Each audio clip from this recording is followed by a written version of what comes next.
extended 3-4 times. Supreme Court has pulled up the union government several times, and shamelessly they want the same ED director because they want him to go after the the opposition parties. ED cases have increased by over 10 times in the last 9 years, ever since Modi has come to power, and conviction rate is less than 0.005%. And none of these cases are filed on friends of BJP or alliance parties of BJP. If you look, 95% of the ED cases are filed on opposition parties. So if BJP continues in 2024, definitely the country may not be a democratic country, and it will be the RSS version. Federalism. The hall may be small, but the hearts are big. So with this, let's pay tribute to our leader Kalaignar.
Good evening, India.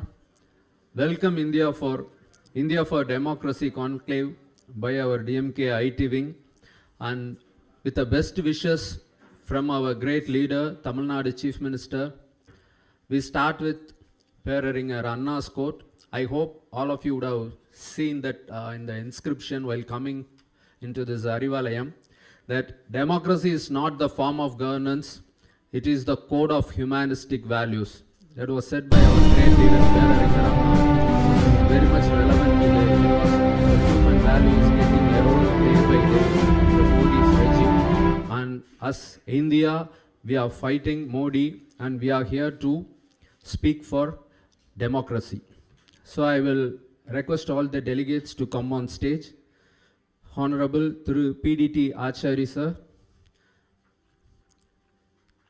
Ma'am Seema Chisti, Mr. Sandeep Dikshit, and Madam Professor Jayati Ghosh.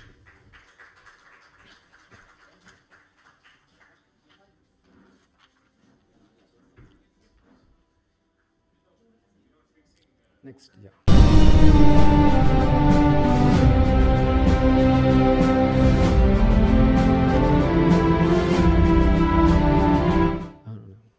I request Lenin Anand to come on stage to welcome address.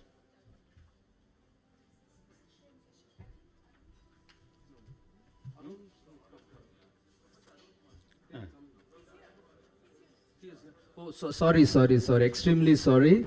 I request Professor Arun Kumar to come on stage. Sorry, sir.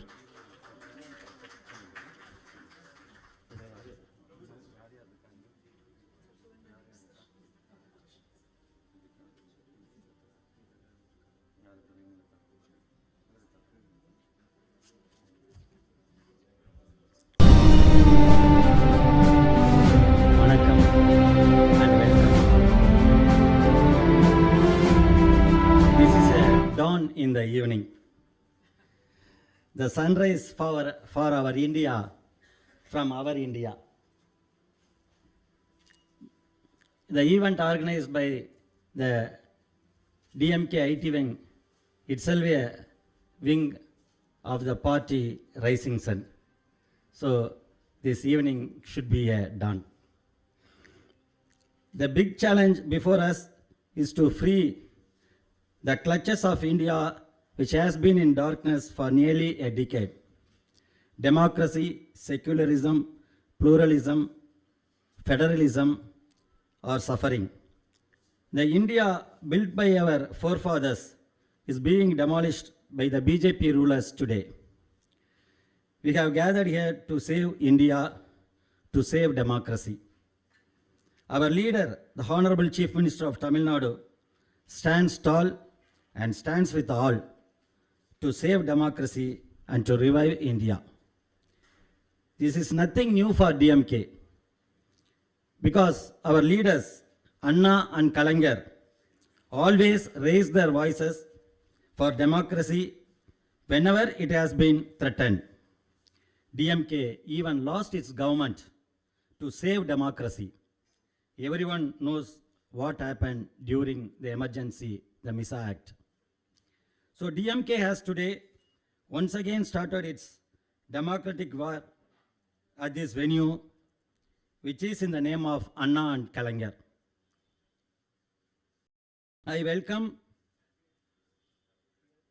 Honorable PDT Achari, Ms. Shrima Shristi, Professor Arun Kumar, Mr. Sandeep Dikshit, Professor Jaydeep Ghosh, and all democratic warriors who gather here on behalf of the DMK IT Wing and its Secretary, Honorable Minister of Industries, Government of Tamilnadu, Dr. T.R.B. Raja. Words are mightier than swords. Your words are mightier than swords. Let's come together to save democracy. Thank you. I request Honorable Minister for Industries, T.R.B. Raja, and our Secretary to come on stage.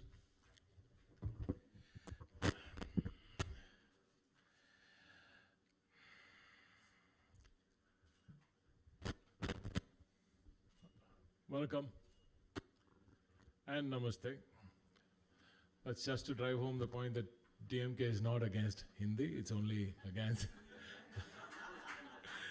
it's against the imposition of Hindi. So we don't mind saying namaste. And most of us are good at it too. So. This is an amazing evening, and I'm sure this is going to be an extremely informative, thought-provoking evening,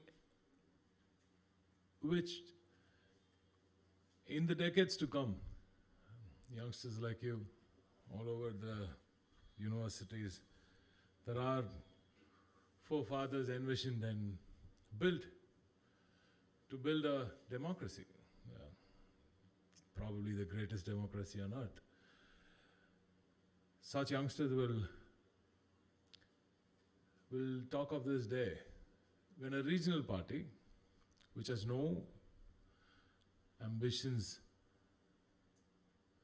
to sit and rule over Delhi, still takes up the sword needed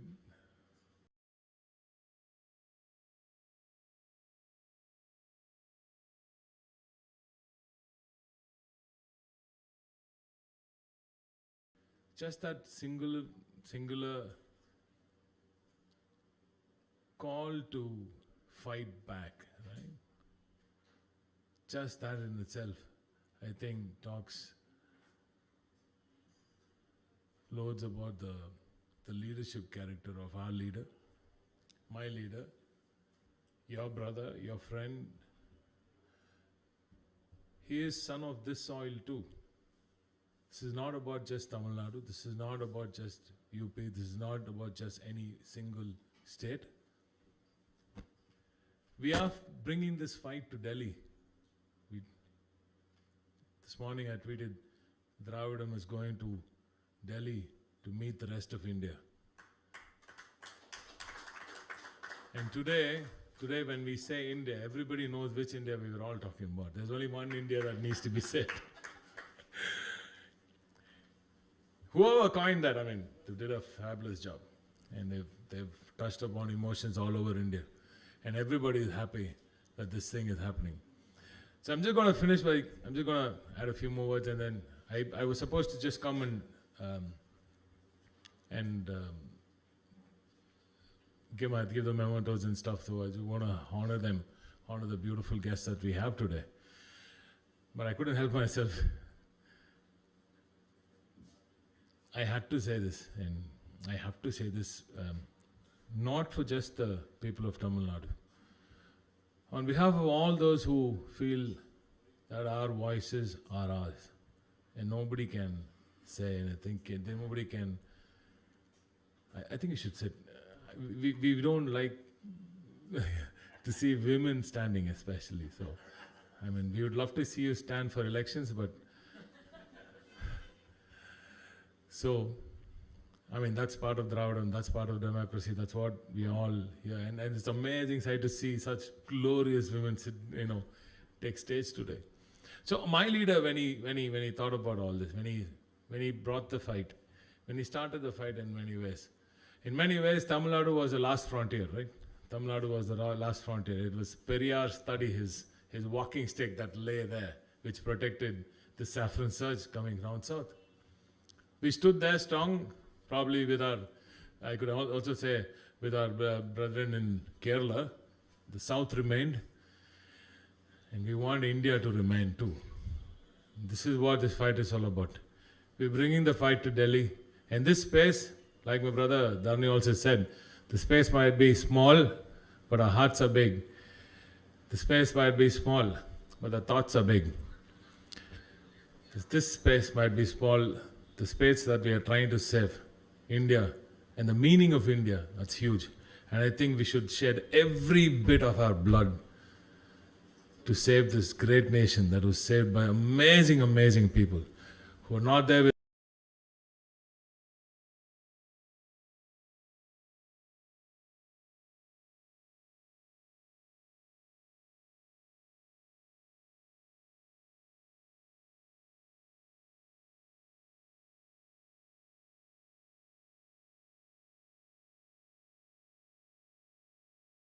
us anymore. IT Wing to do his job. I'm also here to ask all of you here to chip in and probably join the DMK IT Wing also.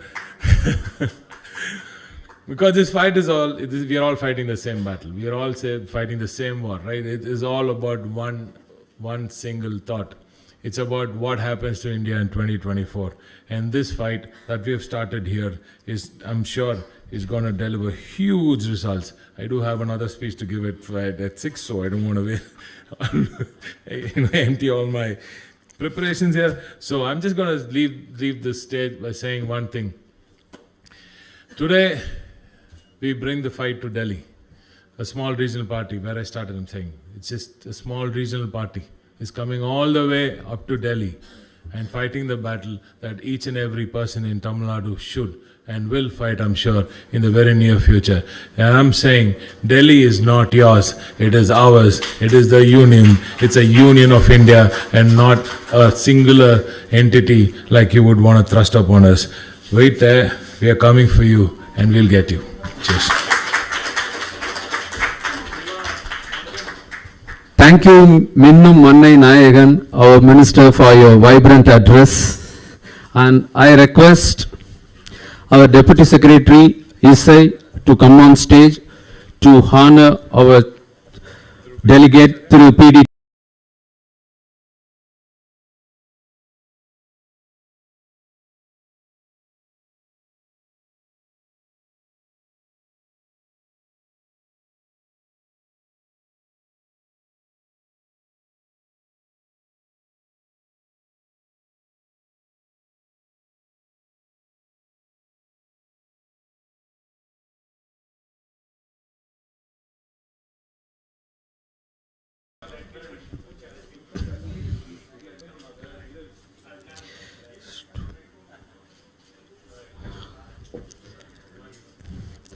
I request Vijay Kadravan on stage to honor Ma'am Seema Chisti.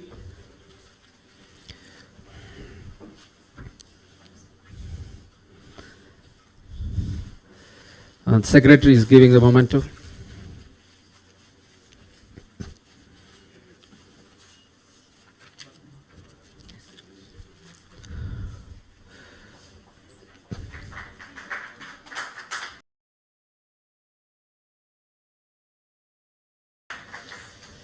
I request K7 on stage to honor. So, thank you.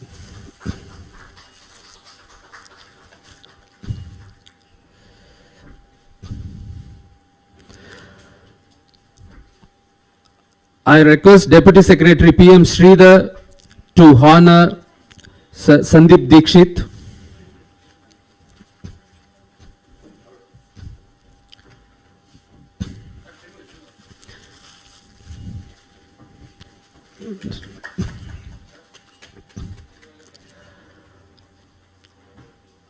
I request Pasa Prabhu to honor Professor Jayati Ghosh.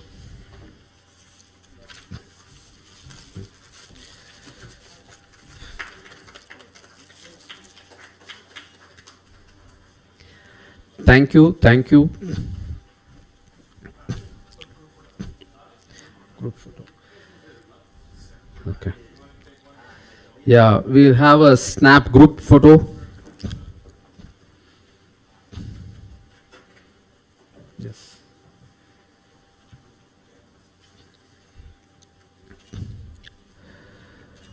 These are the icons and eminent personalities for India against the dictator Modi.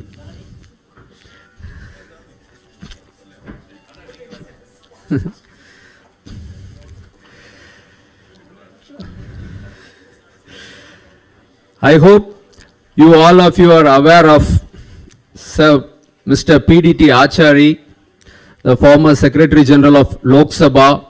He is a constitutional expert, and whenever there is a crisis in any state, from the titular de jure nominated head, we can see his article on the next day in The Hindu. So such a expert in the constitutional aspects, like in the functioning of parliament as well as in governor, in every aspect, whenever you get a doubt, you can see his article and get clarified. That's the master thing about him. I request PDT Achari to speak on stage.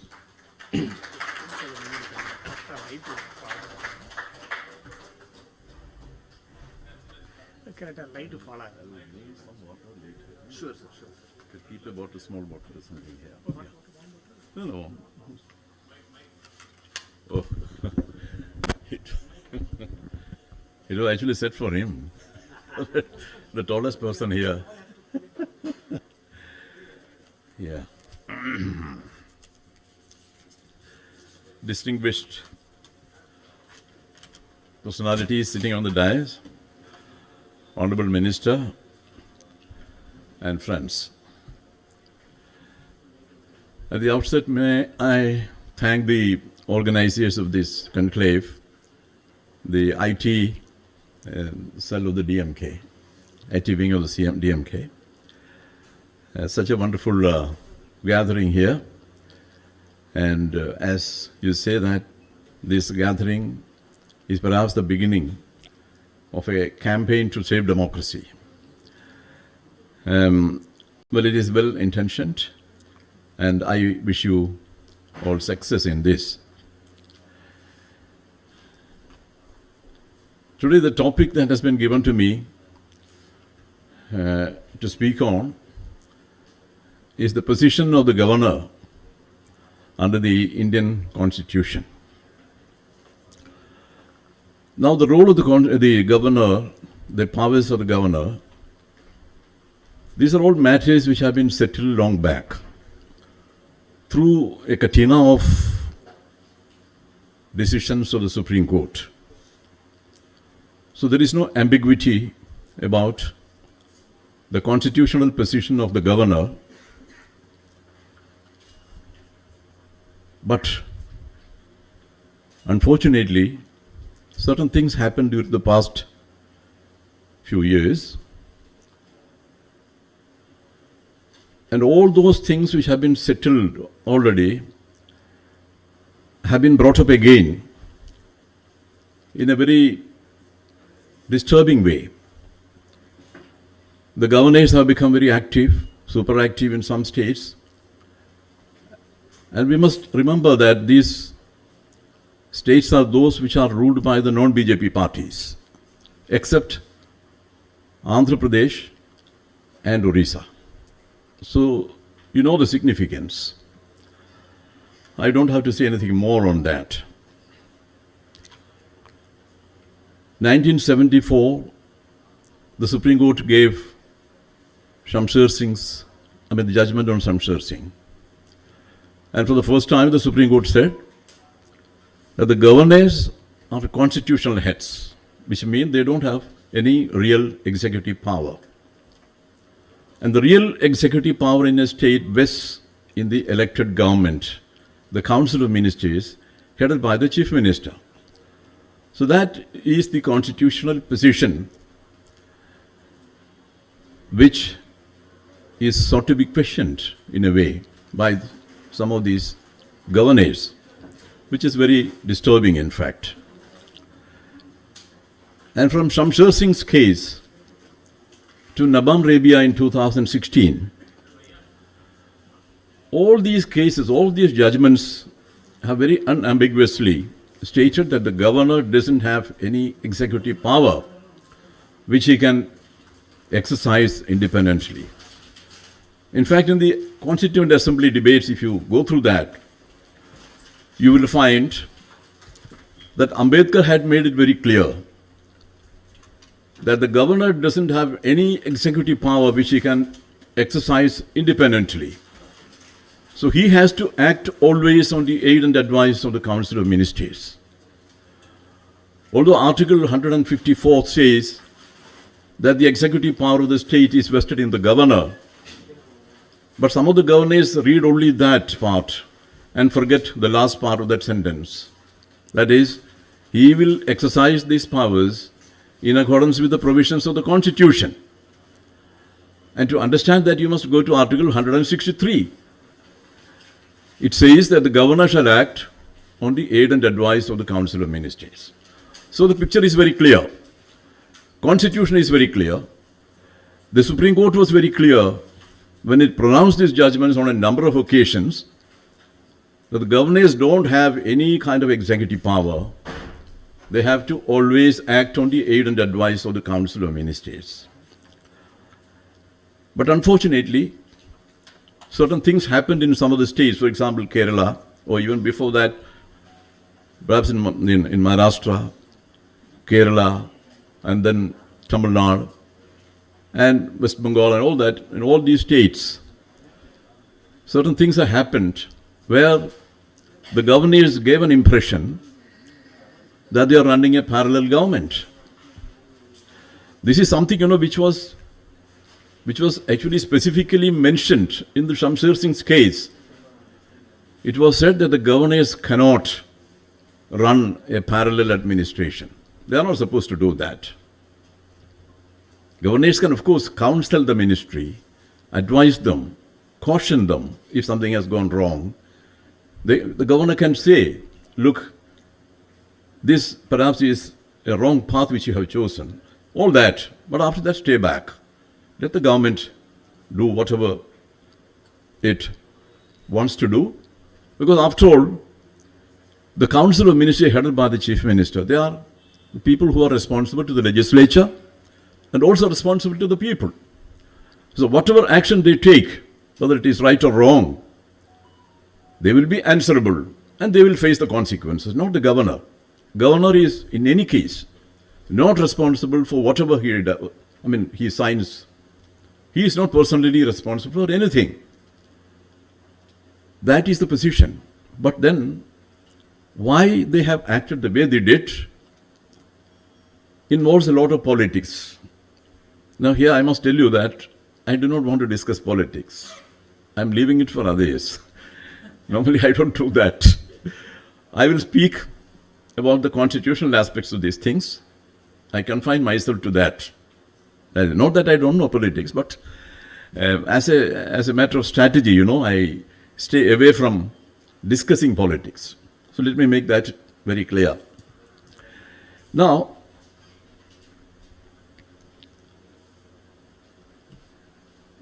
the most serious problem which many of these governments face today is that the governors sit on the bills. These bills are passed by the legislature and they are sent to the governor. But the governor sits on it. No decision is taken for a very long time, and the government is unable to do anything. They do not know what to do, but the governor keeps quiet. Now this is something which cannot happen under our constitution. Why? Because constitution gives 4 options to the governor. One is to give assent. The second option is to withhold assent. The third one is to send it back to the assembly for reconsideration. And the fourth option is to send it to the president for his consideration. These are the 4 options given to a governor by the Constitution of India. But sitting on a bill without taking any decision or without exercising any of these options is not an option. It is not an option given by the Constitution. So the point is, how can a governor exercise an option which has not been given to him by the Constitution? So that means the governor is acting against the Constitution if he sits on the bill without taking any decision. He can even withhold assent. Doesn't matter. But the point is that if he sends it back to the assembly, and then the assembly passes it in the same way in which it was passed earlier, then the governor will have no option but to give assent. That is why you shouldn't do that. But these are the options which have been allowed by the Constitution, permitted by the Constitution, but governors don't do that. Therefore, what the governor does by sitting on the bill without taking any decision is against the Constitution.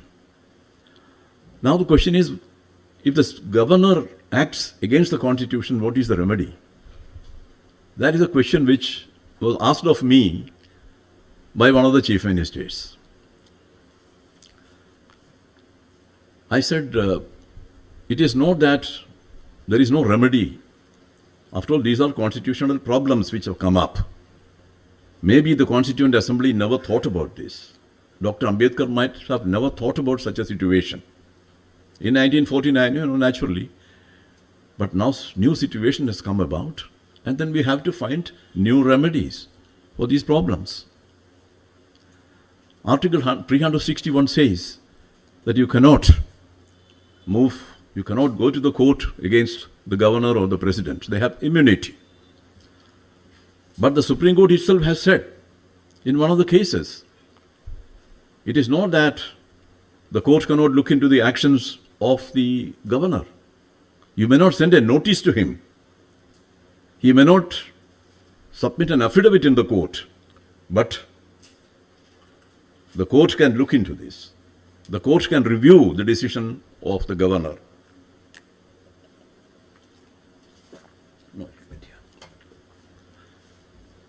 That is the point. So if the governor creates a constitutional crisis, then there must be a solution available.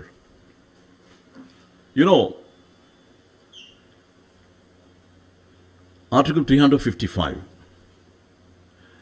Article 355 says 2 things. One is that it is the duty of the union government to protect a state from external aggression and internal disturbance.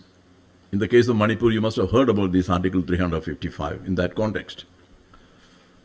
That is one thing, external aggression and internal disturbance. And it also says that the central government has a duty to ensure that the administration of the state is carried on in accordance with the provisions of the Constitution.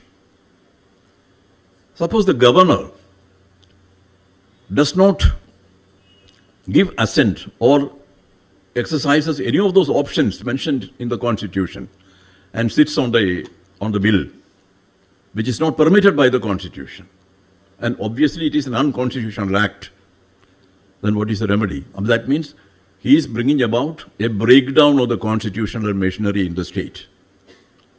He is bringing about a breakdown in the constitutional machinery of the state, and therefore he is responsible for that. In that case, what is the remedy available to the state government? Normally, the constitutional machinery breaks down because of the misdeeds of the government, elected government. But here, it is not so. Here it is the governor who is the cause of the breakdown of the constitutional machinery. I said in such a situation, you should invoke this article.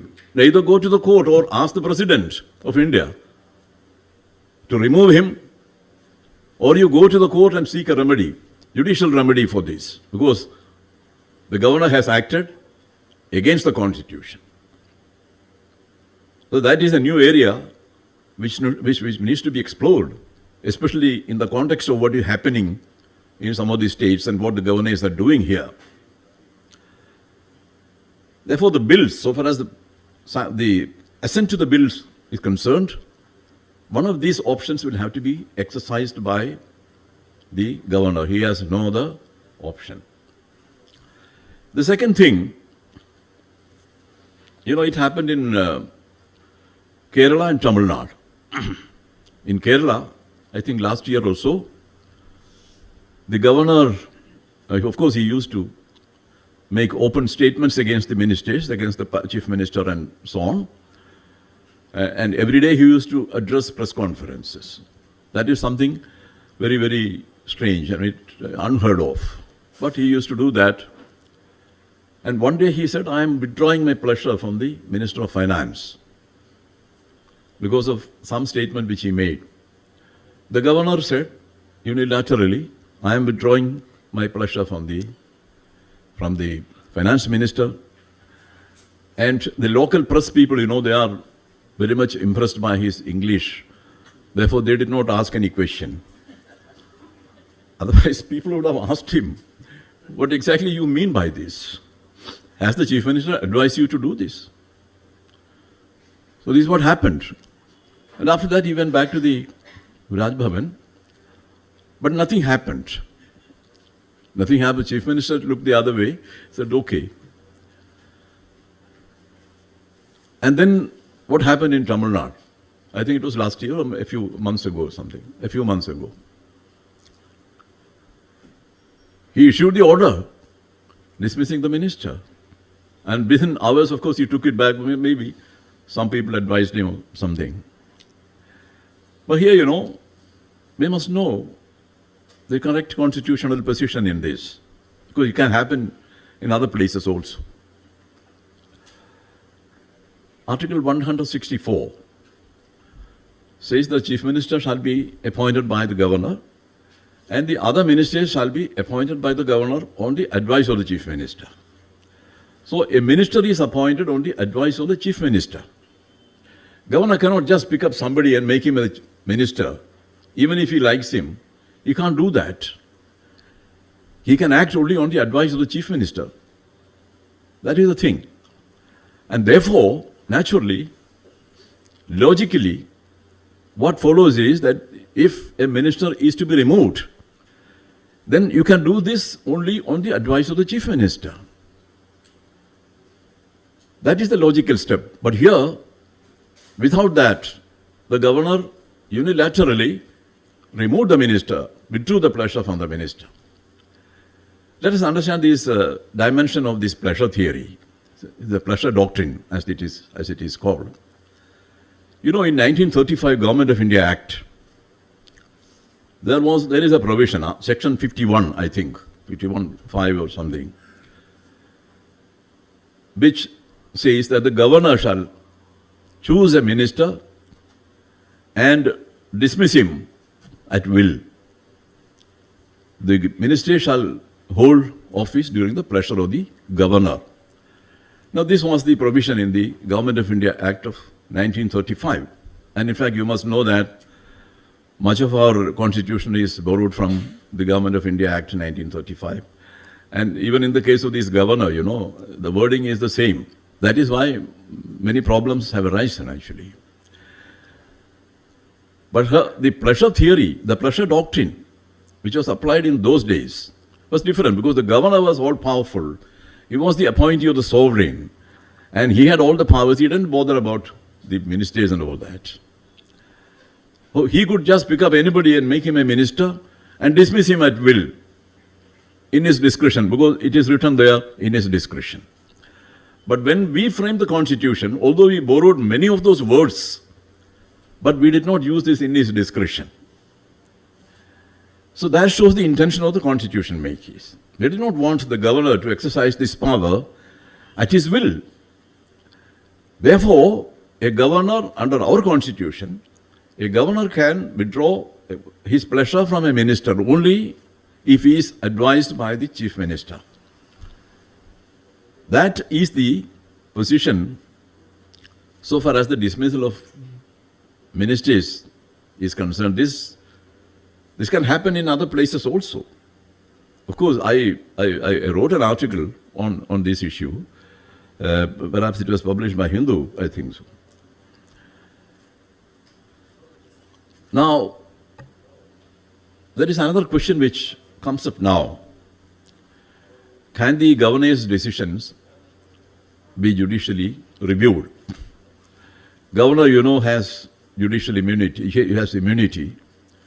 Nobody can file a civil or criminal case against a governor so long as he holds that office. Complete immunity, and the court has said that he has got absolute immunity from judicial proceedings, and therefore nothing can be done. That seems to be the impression. Actually, you know, in a case decided by the Supreme Court who chased pharmaceuticals or something, there the Supreme Court had said that the governor's discretion cannot be reviewed. That was the situation earlier. Now suppose the governor refuses to give assent to a bill, then what happens? He doesn't give assent to a bill. After all, Constitution says that he can do that. That is one of the options given by the Constitution. Then what? There is no remedy. The Assembly has passed a bill. After all, the government makes a law when there is an urgent need for that. When the society feels that there should be a particular activity should be regulated by law.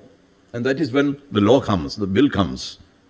And the Assembly discusses it and passes it, and after that it goes to the governor, and the governor refuses assent. He can do that. In UK, the sovereign, although we have borrowed the system from there, the sovereign cannot withhold assent to a bill. That is unconstitutional. And if the sovereign, of course, that power is there, when is it exercised? The sovereign exercises it only on the advice of the Council of Ministers.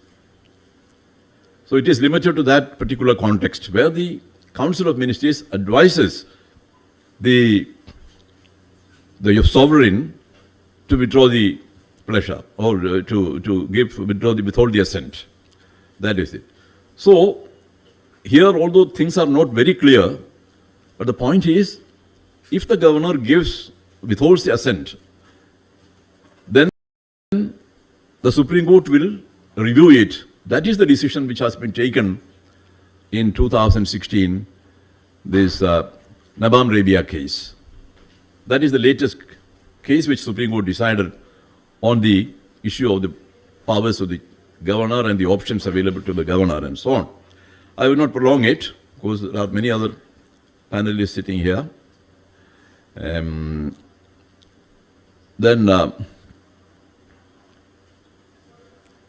I have dealt with that constitutional breakdown of the constitutional machinery and all that. So finally, I would end this by saying that there are serious constitutional problems which arise because of the way in which some of the governors are acting in some of the states, and there should be a constitutional remedy for that. Of course, political remedy has to be there, but otherwise, constitutional remedy has to be there, and there are constitutional remedies available under the Constitution of India, and therefore people need not be disappointed on that score. With this I conclude. I thank you very much for patiently hearing me. Thank you.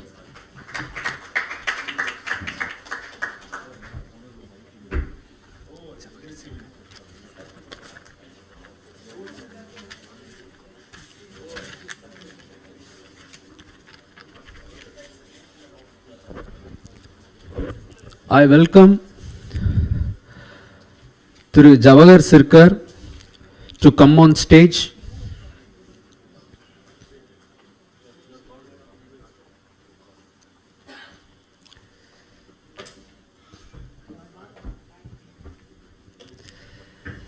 So thank you Acharya sir for your expert view, and as our constitution says, the governor shall act on the aid and advice of the Council of Ministers, whereas in the Modi government, ED is acting on the aid and advice of Prime Minister. So that's the case. To bring the solution for the constitutional crisis, you talked about political solution. So the political solution we all hope will get in 2024. Thank you. Next, Madam Seema Chisti. She is the editor of The Wire.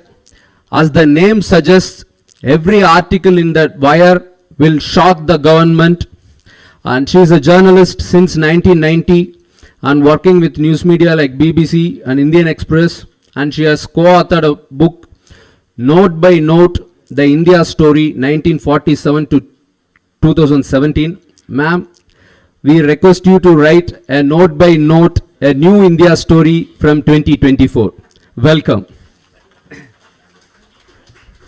Actually, most people thought that Note by Note, because it came out in 2017, was about demonetization. And it's a story of Hindi film music. So we thought, everybody used to say, Kuch Nahi Hua before 2014. So some colleagues of mine, and I said, we're sick of this. How to get younger people to find out that lots has happened. So we thought we'll tell the story of each year to a Hindi film song. So it was called Note by Note, the India story. But people were convinced it was about demonetization. Anyway, yes. Thank you so much. And thank you for the opportunity to speak to all of you.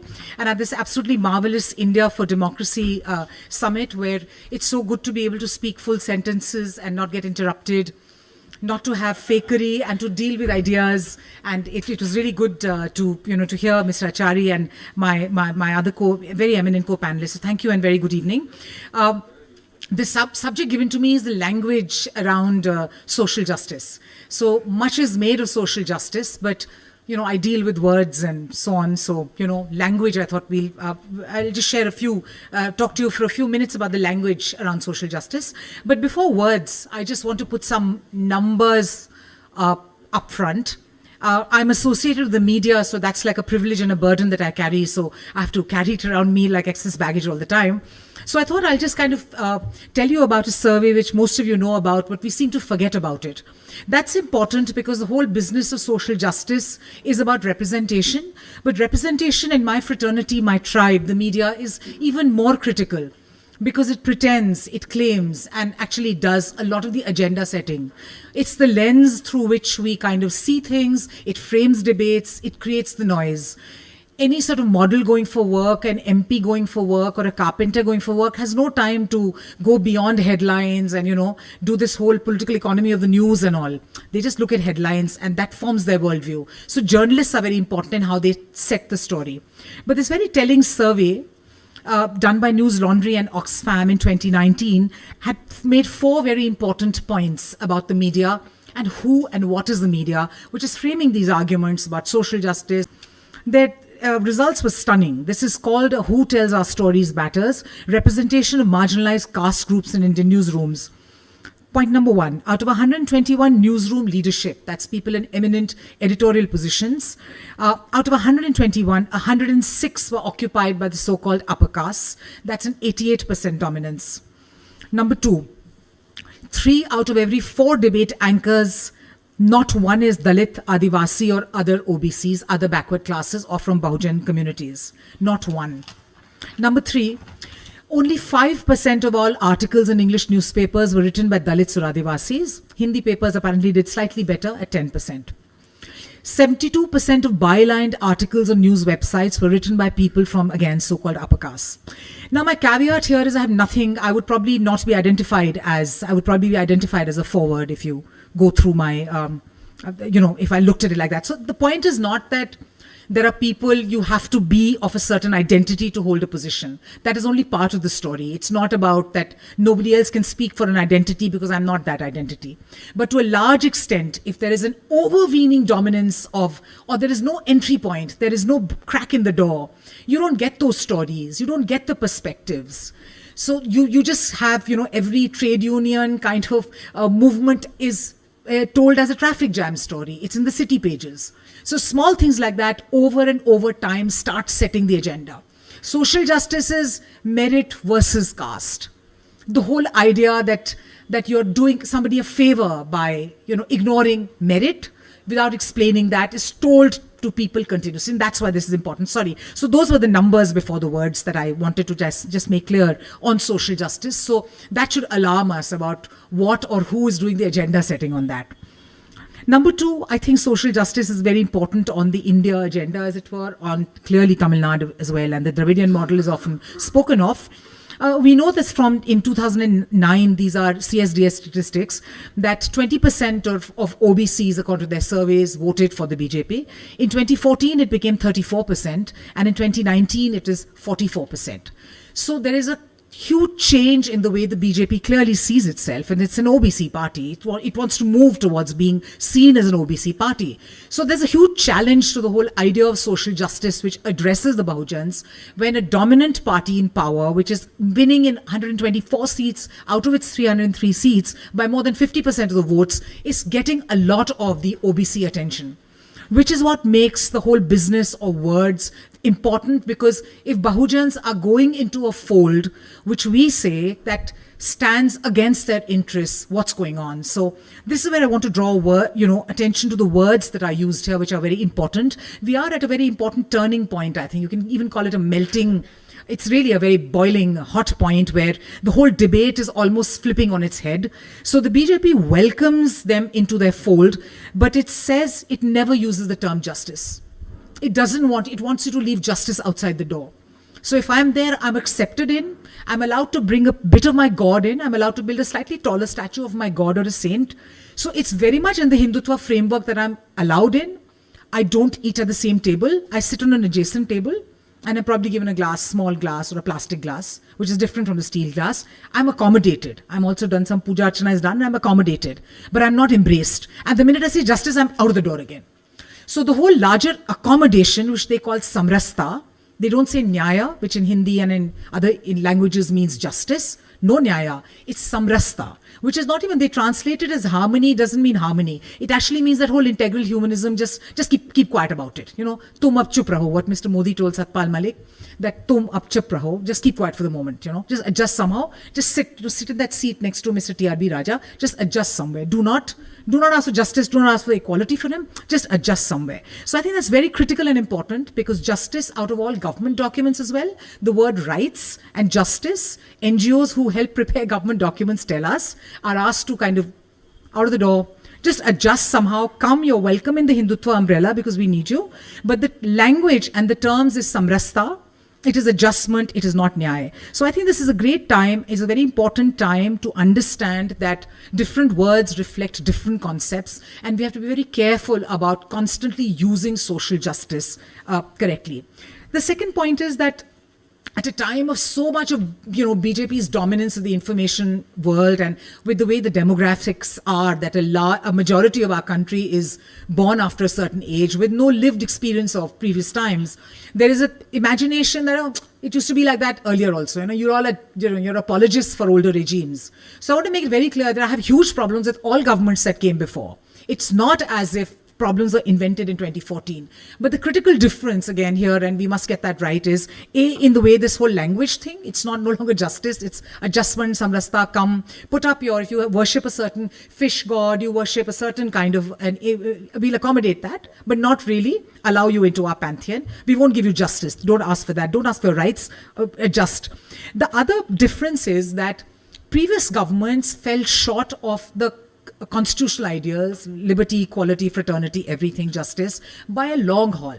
But we were measuring the distance between the ideals and their performance. That's completely different from what's happened now. From distance, you now have a U-turn.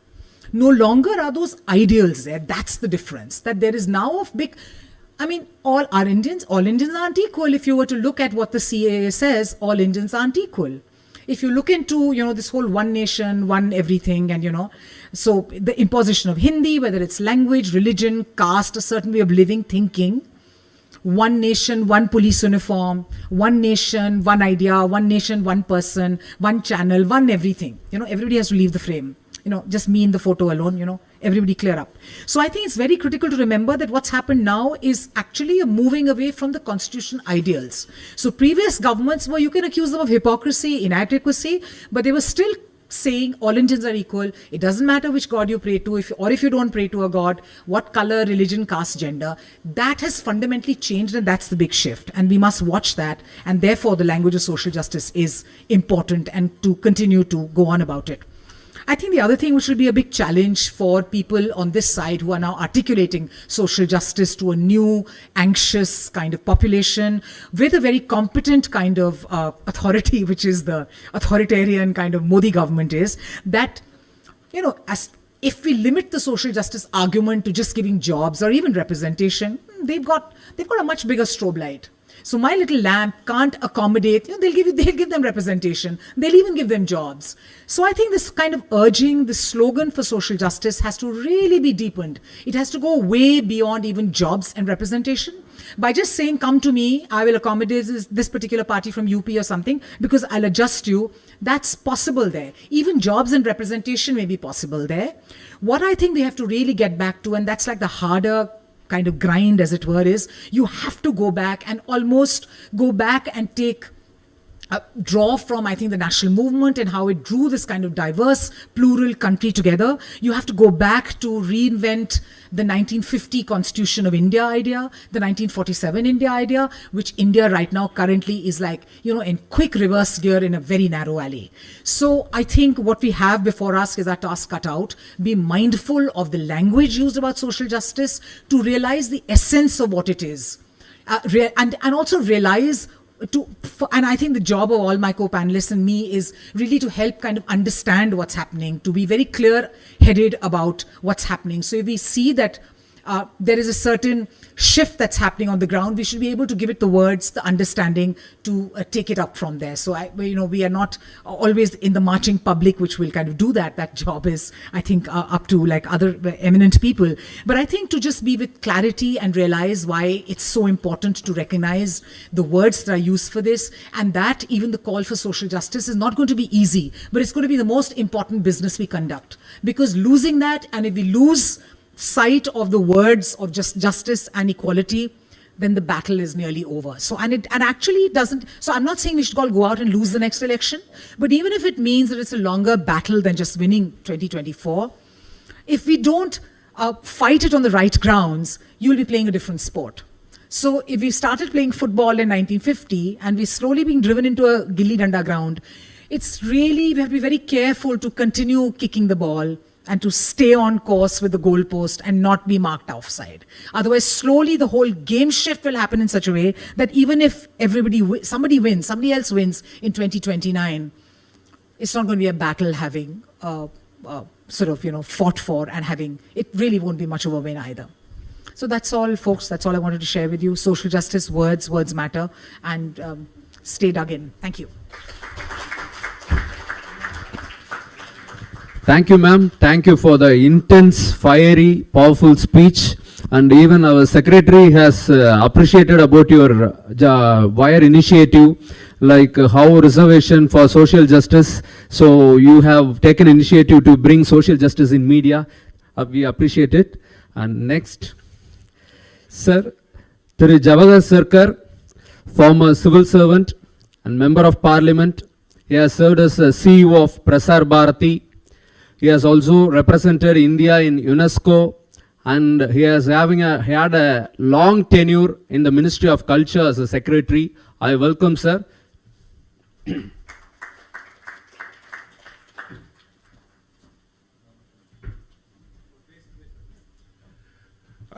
Thank you very much. Actually, I have barged into this session for the simple reason that that the next session for which I was slotted is already, something has come up. And it's much more comfortable to be with people with depth. I have not said a single word about MPs. Huh? I've just said it's nice to be people with experience and depth. Okay, now I'm very impressed with this place and the crowd, and I really wish that you take the initiative to keep this this theme alive, because much of our future will depend on the empowerment of those who have been disempowered for centuries. We all have different experiences. Bengal is a very interesting experience, and the very fact that Bangladesh left the so-called mainland or constitutes the mainland today is a very interesting example of how the caste mechanics have operated in Bengal. I mean, we hardly read about it some other day. But today I am on this mission, self-appointed mission, to alarm people about an issue in as few words as I can, with as few numbers as I can. And the issue comes from the fact that some 20 years ago, I was given the charge of what is called institutional finance or banking, and moved on, retaining some sort of a lien at the typical shallow level of a bureaucrat and trying to cultivate the subject. What I come across now is a horrific aspect of the present regime. Okay, let's get the fundamentals clear. Any political machinery, any mission, any organization would require funding. Okay? And somebody has to continuously feed it to make it grow, apart from other qualities that are required. And when we see the tremendous amount of money play that has come about in today's India, there have been stories of how the 2014 elections changed the scene of India insofar as money power and the display of money and the utilization of money through social media and every other media are concerned, and how other parties completely lost out because they are playing around with loose change. One started getting into the finances of what may have happened. No, I'm not going to get into Adani and other things of Ambani and other pipelines that go to comfort the regime. I'll stick to something, and the figures I'm talking about, every word, every figure I can leave behind, especially to Udhayanithi and for confirmation, everything is taken from government records. Everything is taken from government records, including slight contradictions within figures on dates. And the number that we come across relates to the banking sector. And when I refer to banking, I'm referring to the entire gamut of banking in India, mainly the public sector, but the private sector as well. What we find today is that the total amount written off, disappeared, burnt, vanished in 9 years is equal or more than what has ever been touched for liquidation by the government, for writing off by the government. I can't even say 18 years, 27 years. I can't go back because it would make infructuous comparisons because advances were less. But what I see is a horrible picture. Do you have any guess of how much of your money and my money in banks have been taken out and adjusted against Nirav Modi, against Mehul Choksi? I'm giving the names and words. Any idea? The total figure comes to, this is the last figure I've obtained last week, is 12,50,553 crores. 12.5 lakh crores has to be considered in perspective. The budget of most states don't exceed 2 lakh crores to 3 lakh crores, an average state. Some prosperous states go up to 4 lakh crores. Okay, northeastern states are in 50,000 crores. So the budget of a state is 2 lakh crore across the board in India. I mean, the middle average. And here we are talking of 12.5 lakh crores. What has happened is periodically an exercise to clean the books has been undertaken. As a civil servant, ex-civil servant, I'll say that part of it was required. But what leads to this whole game is that every bad loan in India that could be recovered or wasn't recovered. And who are the bad loans? We have Mr. Malia going off in 2016. His crimes may have been under some other regime, but he went off in 16. You allowed him to go off in 16. You have Nirav Modi, you have Mehul Choksi, you have Jatin Shah, you have the whole lot. And together they have account for something like 2.2 lakh crores. Only these fellows. And if you put the whole lot, we find that the banking system has been taken for a ride on 12.5 lakh crores, and these have been continuously written off year after year. What does this thing written off mean? I actually tried to get it clarified from better economists. Written off means it doesn't exist. Written off, it doesn't exist. Sorry. How does it not exist? It doesn't exist because the bank's books are taken out, which consists of your money and my deposits, and a thin slice cut off so that nobody feels hurt. And then again a thin slice cut off and adjusted against Nirav Modi. So we are the collateral under this system for which 12.5 lakh crores. I thank Seema for publishing it. Another third one with my updates are coming because the Reserve Bank has given updates. It is this consciousness that we need to get in. Who on earth authorized you through a plethora of laws to touch my funds and to adjust it? The man who takes up laws in bucket loads, 122 laws demolished. Yesterday, I think they took up some 42 laws and said decriminalized. The man who takes up in bucket loads and has perhaps touched 500 laws has not found time to get into the economic and financial regulations to put an end to it. Now, how can we say it's so bad? Hang on. Comparisons are to be made with the international domain. The IMF's, it's not the best of bodies, but it still gives international comparisons of NPA. You know what NPA is? Losing accounts, accounts that are difficult to repay, non-performing assets. NPA is to gross advances, that is loans that I've given. And the IMF standard it talks about is less than 1%. So less than 1% all over the world goes bad. Canada is 0.4%, UK is 0.8%, and it goes on like this. I just before coming, I mentioned 0.8%, okay. And it goes like this, and the entire EC group, European Community Group, is in that range. Let's look at Asia. Europe to Europe, hey, we are dark people, so we have other problems that you don't understand. So let's look at China, Vietnam, Malaysia, Cambodia, the place where horrible things happened.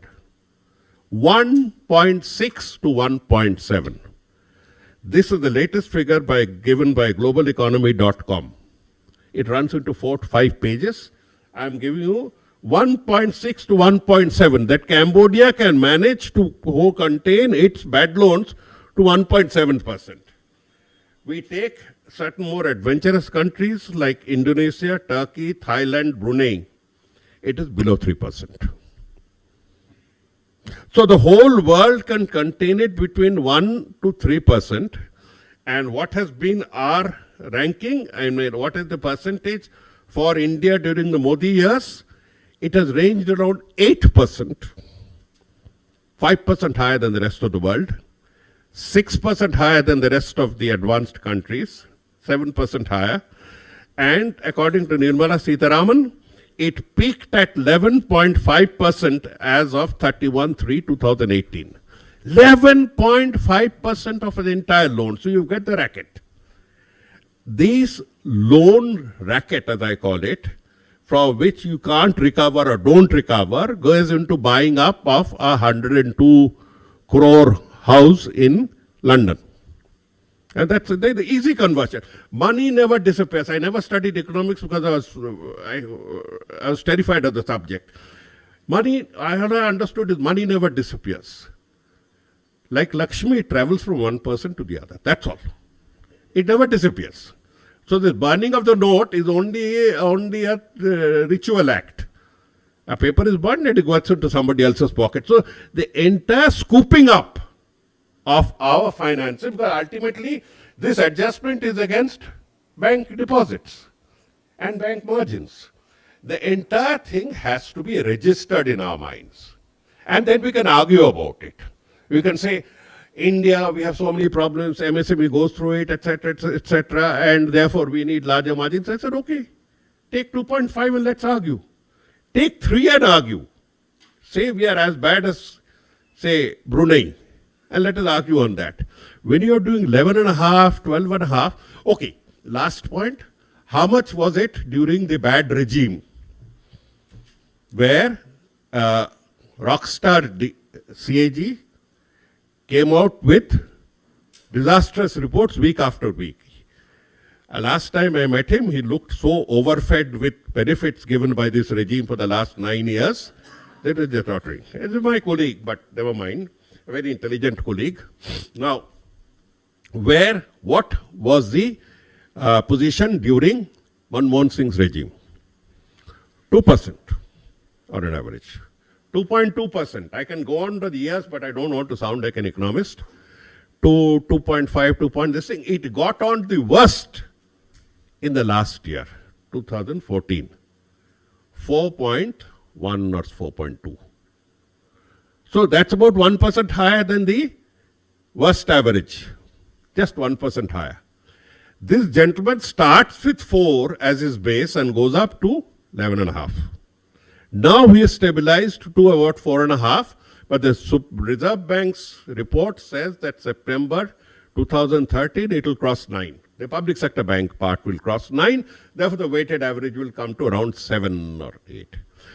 The point is not with this figure. The point is the principle of quietly adjusting the Nirav Modi against my bank deposit. That's all I have to say.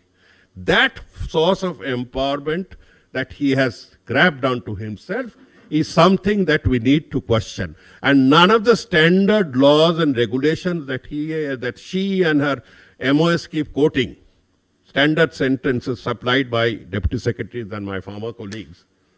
We have those standard ones that you give it, pass it on, and then say that this is a purgative operation that is essential for maintaining the health of the body, etc., etc.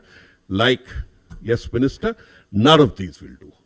It is only to spread the consciousness that have come to you. If you have caught on to 5% of what I am saying, my task is over. That your money and my money kept in the banks are taken out for adjustment against the lavish, against the embezzlements by the bigwigs. That's all. Thank you. Thank you for the thought-provoking speech, sir. Sir, you talked about NPA, but I think I.N.D.A has become the NP of India. I think India has to open a new account. I invite our Secretary and Minister of Industry on stage, and I request Lenin Anna to be on stage to honor Jawahar Sarkar, sir.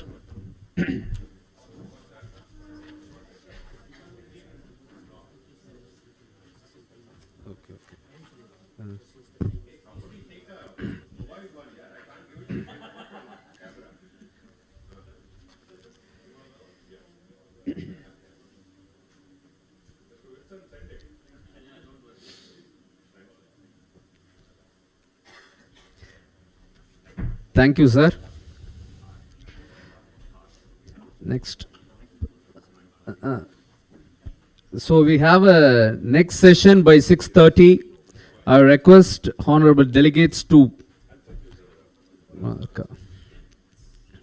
Professor Arun Kumar.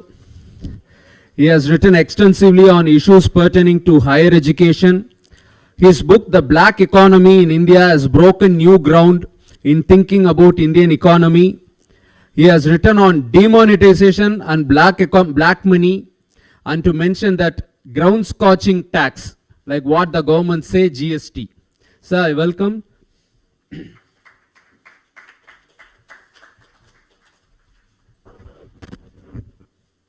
Thank you for inviting me in your midst. Okay.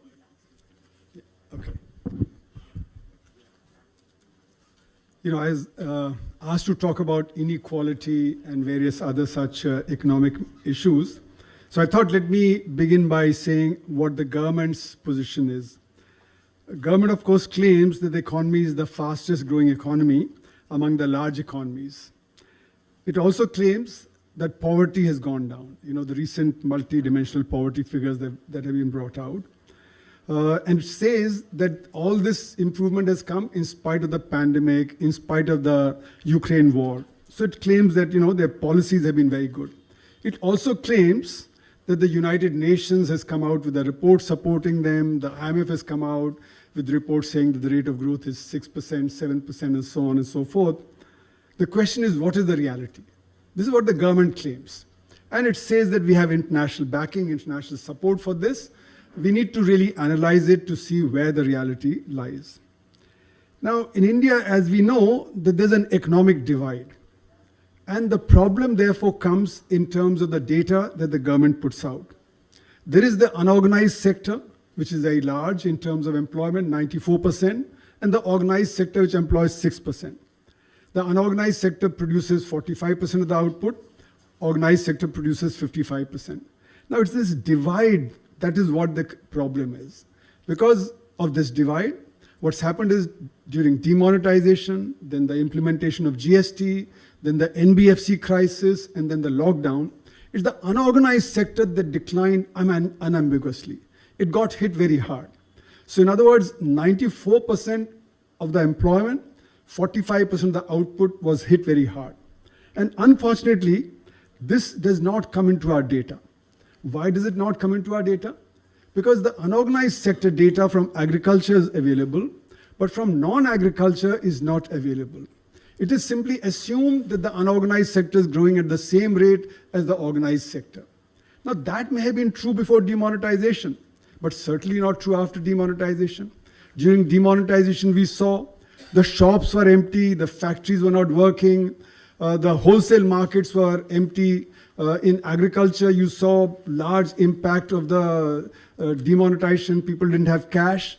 So you saw images of Shimla mirch being thrown in Punjab on the road, flowers in the Pune market rotting because nobody is coming to buy flowers. In Delhi, we interviewed on 23rd November of that year, some people in the Rain Baseras. And one, beggar lady said, I used to get 200 to 300 rupees. Now I don't get 20 rupees and I can't feed my 4 children, So in other words, the impact on the unorganized sector was unambiguous. It declined. And that is not captured.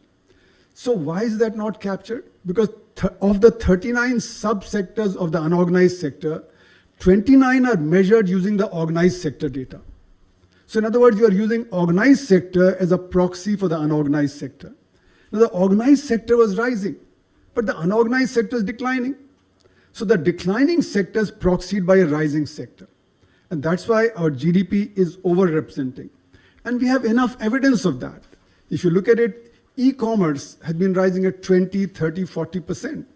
When the economy is hardly rising at 6%, that only means it is rising so fast at the expense of the neighborhood stores, the retail stores that are there in our neighborhood. And you can see that in the pandemic, large number of people shifted from going to the neighborhood stores to e-commerce.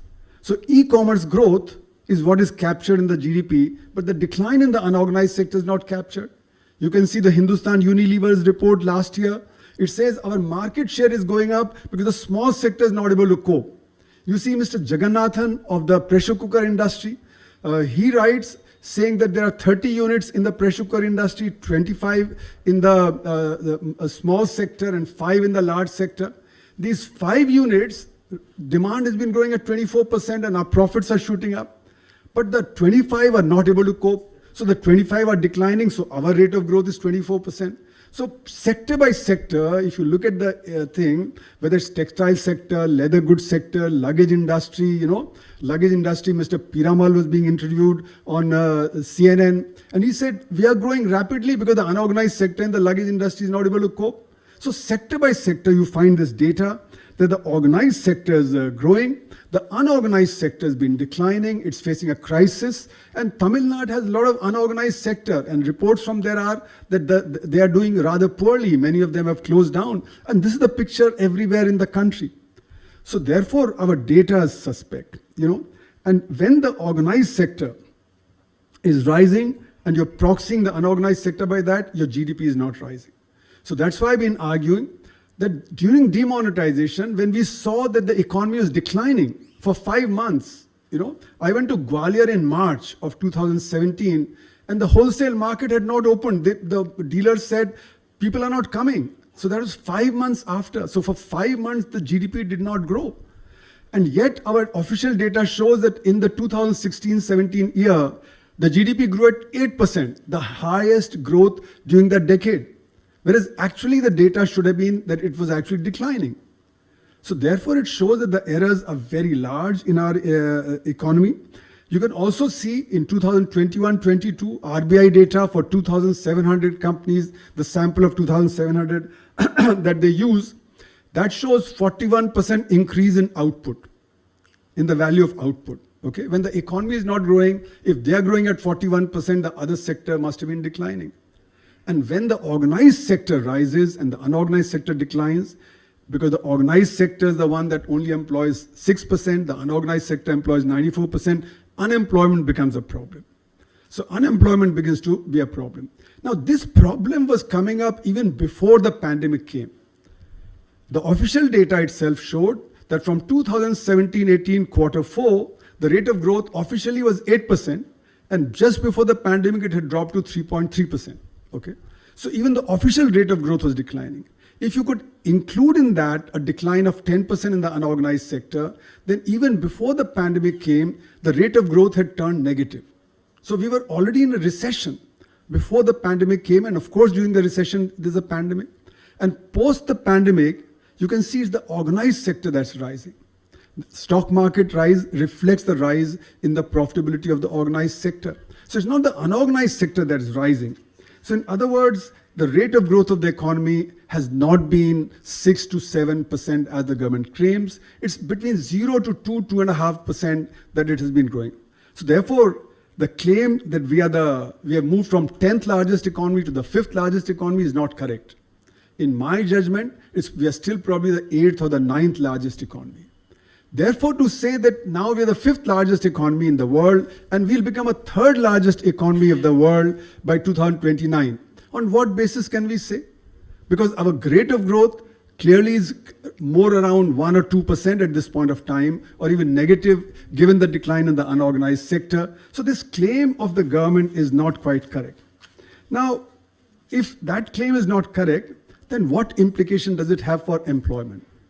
Because it's in the unorganized sector that the bulk of the people are, and if the unorganized sector is not rising, it's declining. So we have produced a report on employment and unemployment, which was released in October 11th last year, in which we showed that 320 million Indians have some kind of proper job, but 280 million Indians don't have a proper job.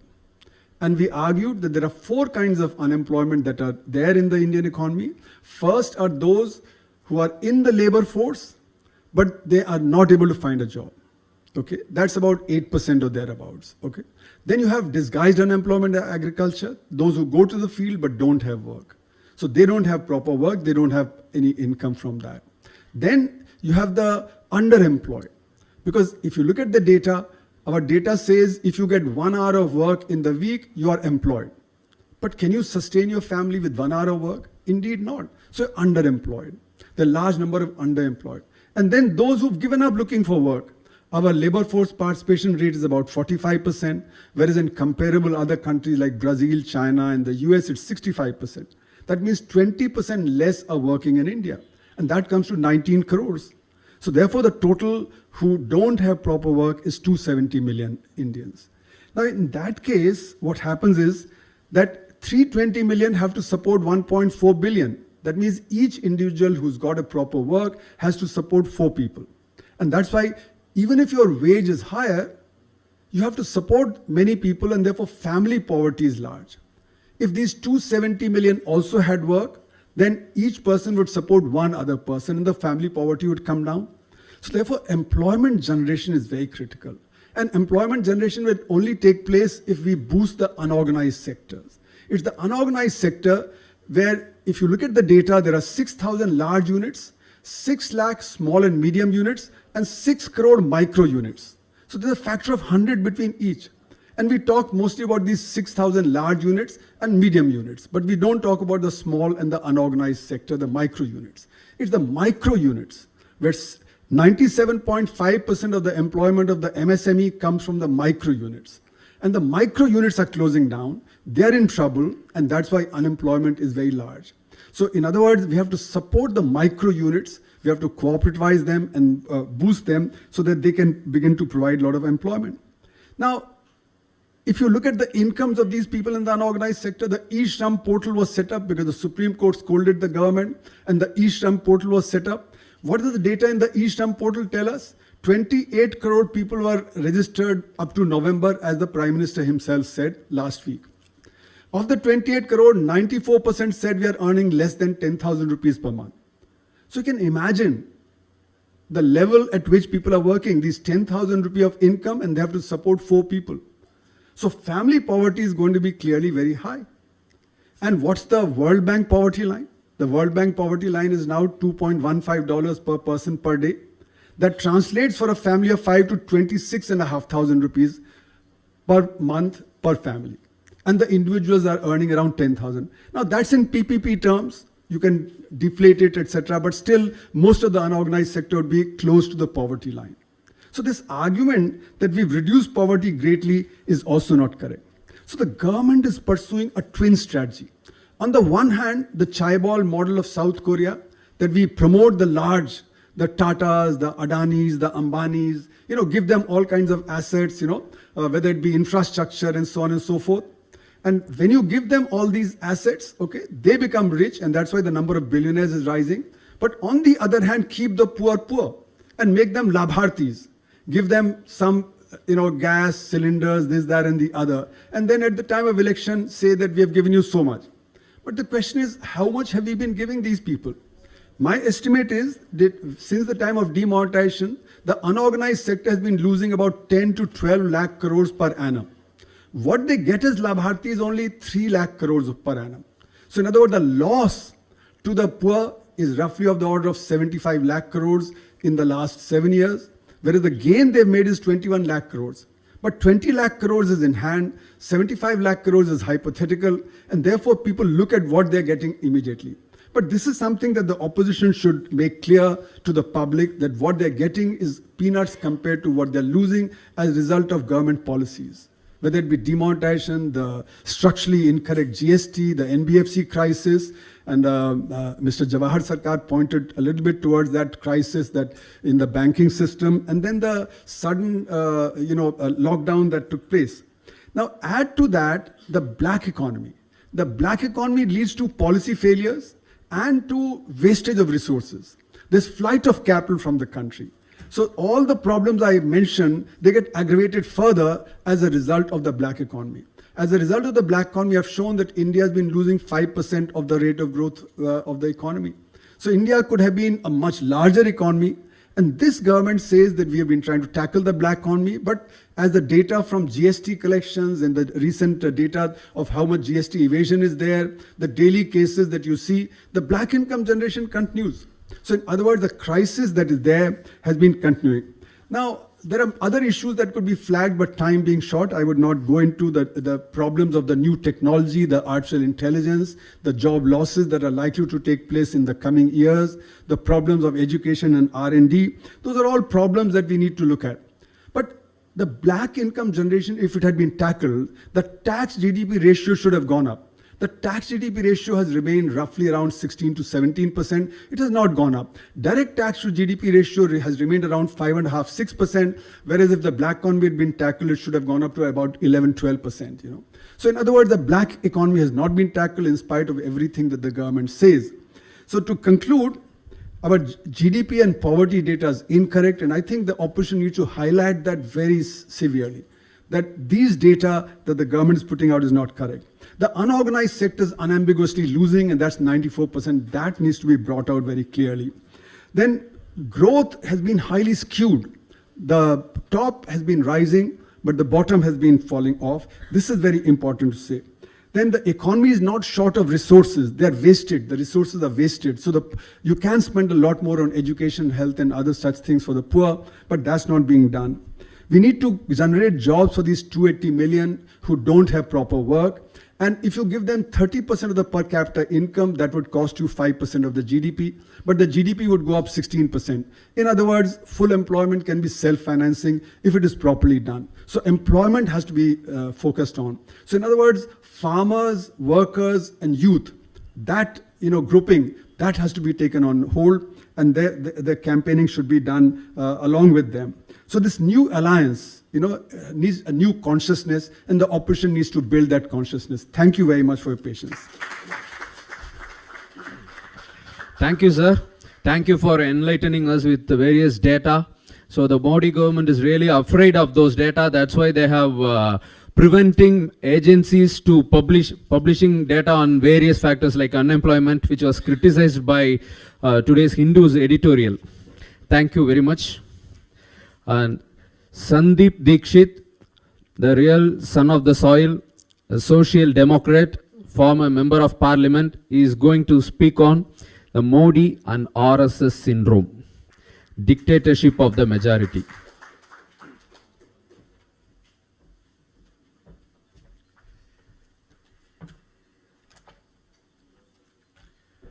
Thank you.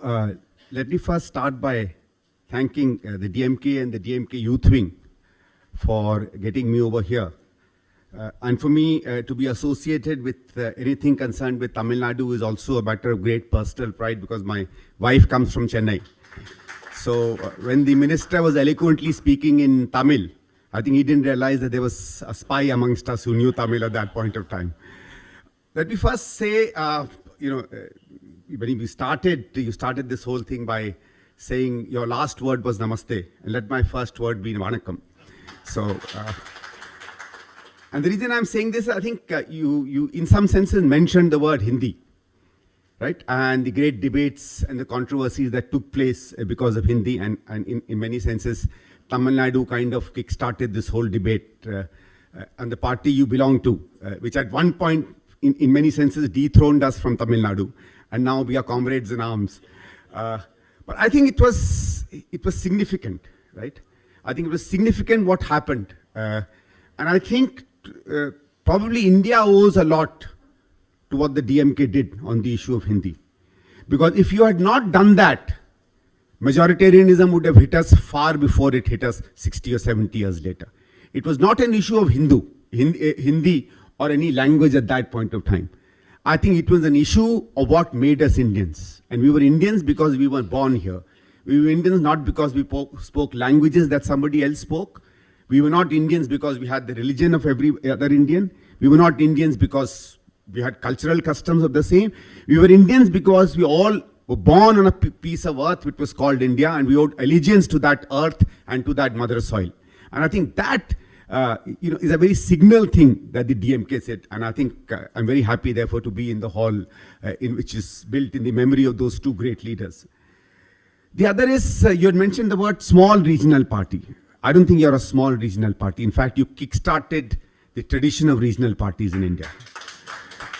And the reason why it is important is that you deepen the democracy.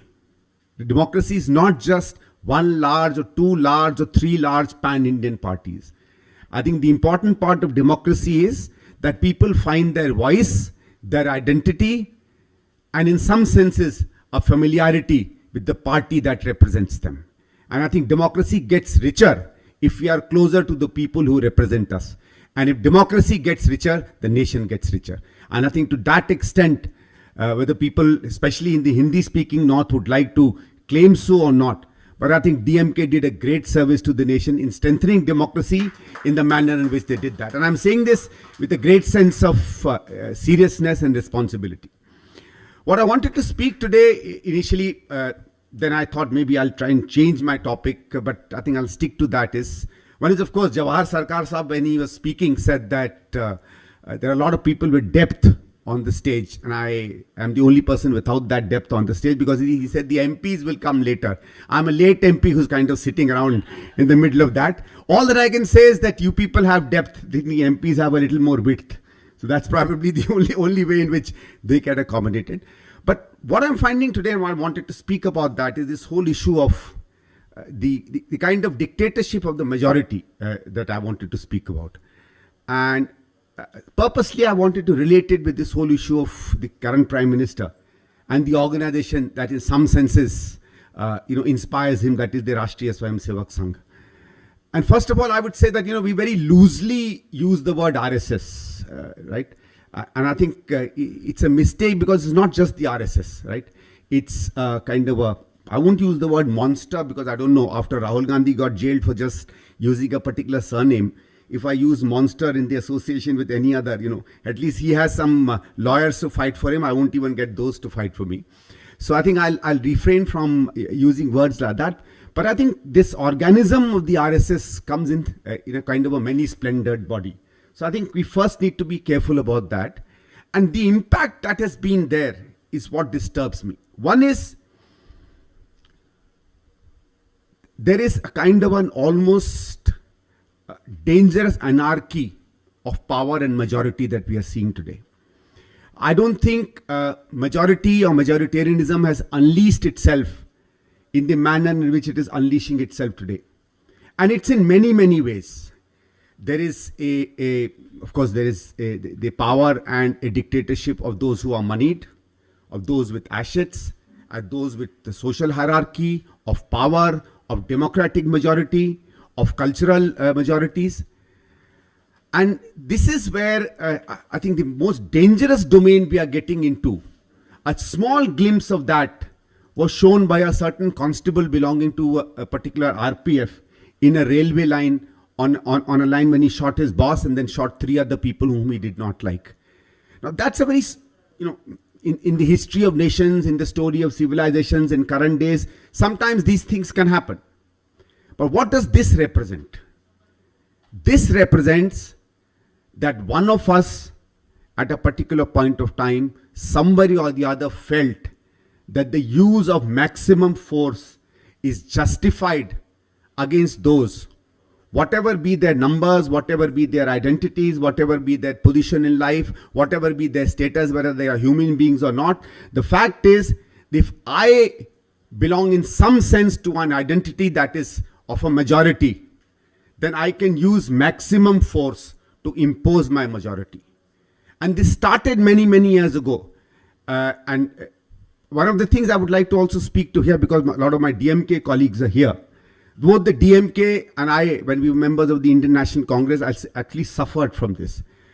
I hope you people remember the years of 2011, 12, 13, 14, right? In many senses, many people call them rather radical revolutionary years in this nation. But it was in this nation that we gave legitimacy to the mob. It is in this nation and society we gave legitimacy to violence. Remember in that horrific instance of Nirbhay, and it's one of the most horrific instances that came to public life, but people were celebrating the fact that you should lynch the rapists on streets. Once you said that, you started the process of legitimizing the use of violence by the mob. And when the mob gets legitimacy to a violence, the mob can change, the mob's identity can change, the mob's purpose can change, but the mob has only one weapon to exercise its authority, and that is violence. When we give justice and we equate justice with the demand of the mob, I think we did a very, very dangerous thing in the years of 2011, 2012, 2013. And to me, in many senses, what happened in those 3 or 4 years, Congress suffered because of that, DMK suffered because of that, but that's a very minor issue. I don't think it's important as to who always keeps winning or doesn't keep winning. In many senses, when we brought the element of the fact that a mob and people's sudden desires can ensure justice in the manner in which they design what is justice, you destroyed justice. Himaji was speaking about the fact that justice is people and their emotions and their morality defines what is justice, but does not define how you implement and put that justice to force. I remember a time, when the 2G controversy came in. Many of you may remember people used to say, hang my neta, kill the corrupt person. What were these words? These words were not just mere emotions. These are very, very dangerous words. You were legitimizing the fact that you could label somebody in a particular way who in that particular situation becomes a minority, and then you can impose the maximum penalty on that minority. And that maximum penalty outside of the formal system of justice is only one. That is violence. And what is maximum violence? That is murder. And I think that is what we started legitimizing. And once that happened, I think the RSS and the BJP can be credited for one thing. It picks up on popular mandate just like that. It understood what popular mood was. It understood that we were no longer wanting justice, but we were a society that wanted revenge and retribution. And it satisfied that urge amongst each one of us. And here I would say that let's all remember one thing. Many of us belong to identities in which we are majority. Many of us are Hindus, many of us are upper caste, many of us are Hindi speaking, many of us are males, many of us are rich, many of us are powerful, many of us are professors, many of us are educated. In many situations, we are in positions of power, we are in positions of a majority. For example, Professor Ghosh, it's not a pointing on Jayati ji, she's somebody I've always admired and learned from, but when she's in a classroom, she's a single most authoritative person in that class, and so is Professor Arun. Or many of us could be. Our minister here, being the senior most person in the DMK, while being a single person, perhaps exercises far more power than all the others around here. So power or majoritarianism is not just in numbers. It's in position, it's in your identities, it's in how people are perceiving and looking at you. But that can change. The same Professor Jayati Ghosh, who in her class, in many senses, is a majority in terms of power, in a male-dominated society becomes a minority. The same person, my minister here, I'm a great admirer of his father. I just came to know he's Baluji's son, and he and I had a lot of interaction in our days in Parliament, and I'm very, very glad. In fact, I once met your current Chief Minister, Stalin ji, in Patna.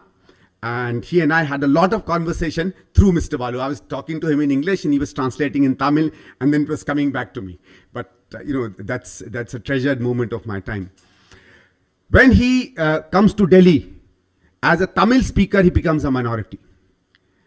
In fact, this is where I think things are now getting extremely dangerous, because these minorities or these positions of being in minority of either power or of any other form, at a particular point of time, troubled us in our existence within an aggressive majority.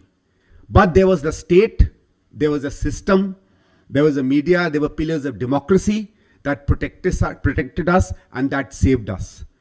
There were, during the Hindi riots in Tamilnadu, there were many Hindi-speaking people in Madras who obviously must have felt a sense of being unsafe, right? But there was never a violence that was perpetrated upon them. That is changing today. Does a Muslim feel safe today in a totally Hindu environment? Is a girl who's walking in a skirt feel completely safe in the backwaters where orthodoxy is being pushed in states like Uttar Pradesh? Can a person who's gay openly come out in a totally Hindu-dominated, upper caste-dominated cultural environment, say in a festival mela, and claim and say what he is? The issue is not that there will be only elements of indignity heaped upon that person. It's not that they'll be only shamed. The danger is they may be killed and murdered. Because society has started hating not just their identity. Society has started hating their very existence. And that is what this Prime Minister and his RSS, in some senses, have started teaching us. And they have said that when you do this, there is a greater justice you're doing in the construct of this country that we are putting across. That is why when some people speak about the idea of India, I don't have too much of a problem of the idea of India that Pandit Jawaharlal Nehru or others brought in. That changing. It will change over a period of time. Right? As each one of us and each of our generations inherit this nation, we have our right to design and have our own idea of India. But issue is not the idea of India which is a problem. Issue is who and what all constitutes India. That becomes important.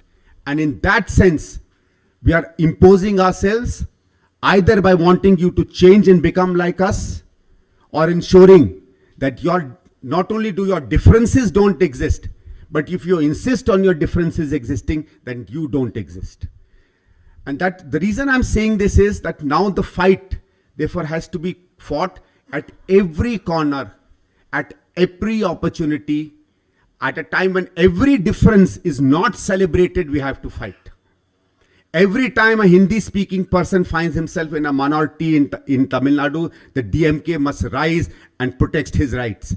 Every time somebody from Tamil Nadu or from Karnataka speaks out in their language and my fellow Hindi-speaking person smirks at that man, I have to get up and tell him, stop that. This is a language I should be as proud of, although I'll never speak that language because I only want to speak Hindi and I'm incapable of speaking Tamil. But Tamil is as much my mother tongue as Hindi is, or Kannada is, or Bengali is, or Odia is, or Bengali is. If I don't do that, this whole earlier thing about, there's this poem, I can't really always remember who said that because I'm not as erudite as those people on stage or in front of me. But during the World War, it was said that, when they came for the Jews, we never spoke. Then they came for the homosexuals, then they came for the others. But today, it's not just those 3 or 4 broad. Because in every nook and corner, there is violence against somebody who's different.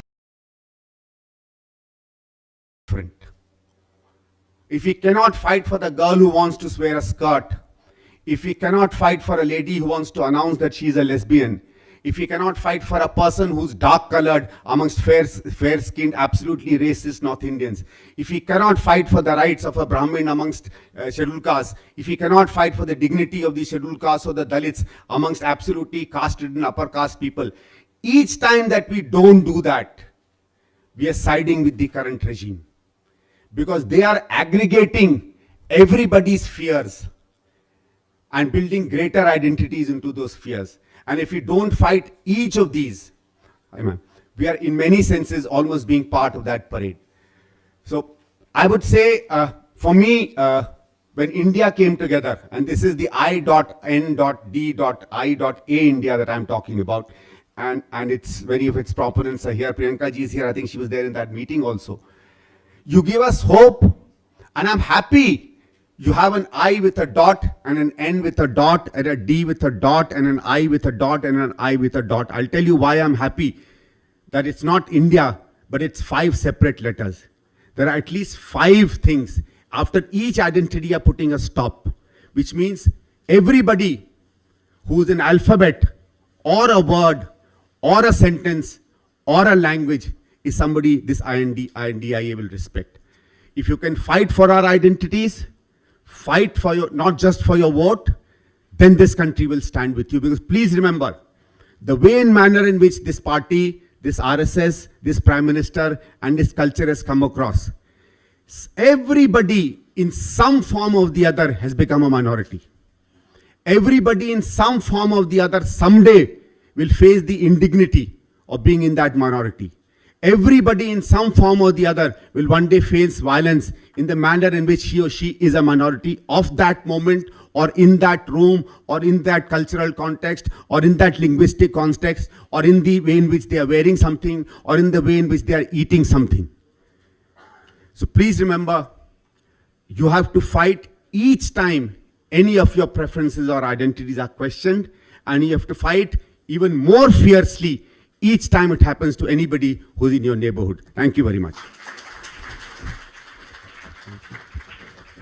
Rising Sun thanks our son-in-law of Tamil Nadu for this heartfelt speech. Madam Professor Jayati Ghosh, economist, and she's a chairperson for Center for Economic Studies and Planning in JNU, and she is invited to speak on dangers of undoing fiscal federalism.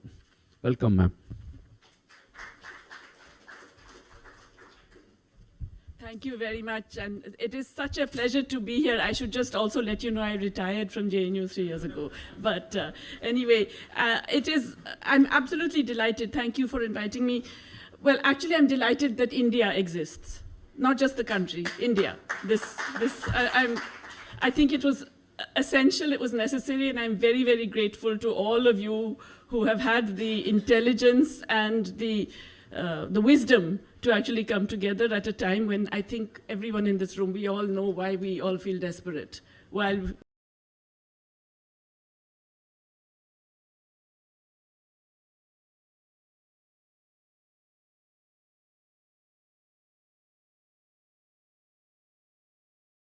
we all feel that this country is going in a direction that we never anticipated could move so quickly that way. And we all know that we have to actually come together to stop that, right? So I'm very happy and very honored that you invited me to be part of this. And we've heard many wonderful speeches and very inspiring and very important speeches. And I know that already many people are here who are going to have lots to say, so I'm going to try and keep it brief.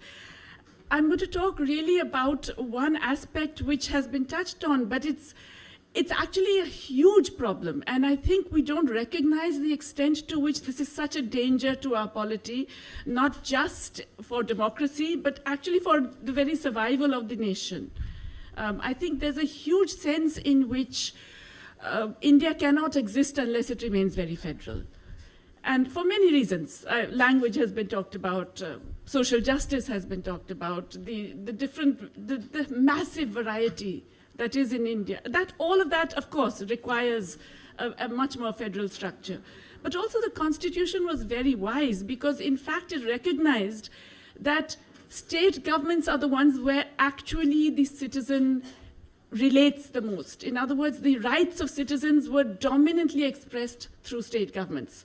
All of these essential things, health, education, security, all of these things were the domain of state governments, agriculture. These were all, so in fact, the sort of first port of call, the space in which citizenship was established, that was with the states.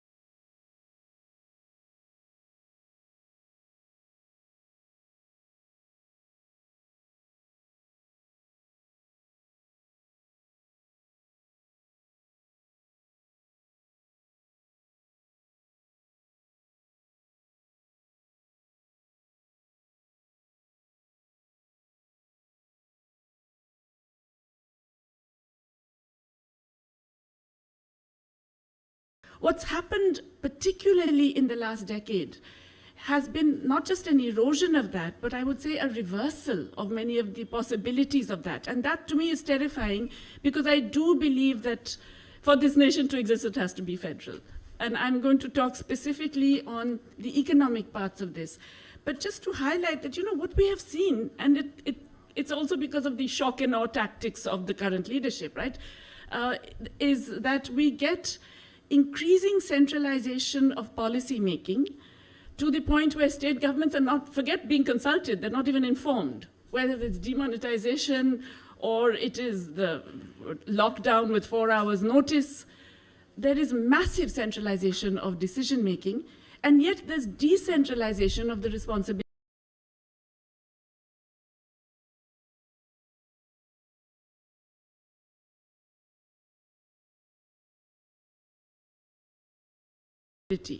So it's the state governments who are left holding the baby, whether it is demonetization or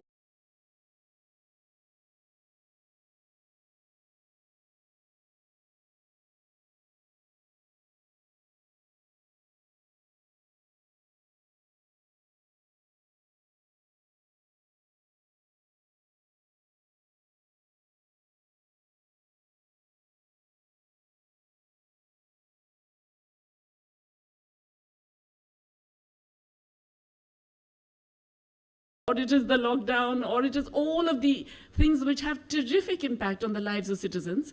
It's the state governments that are left holding the baby.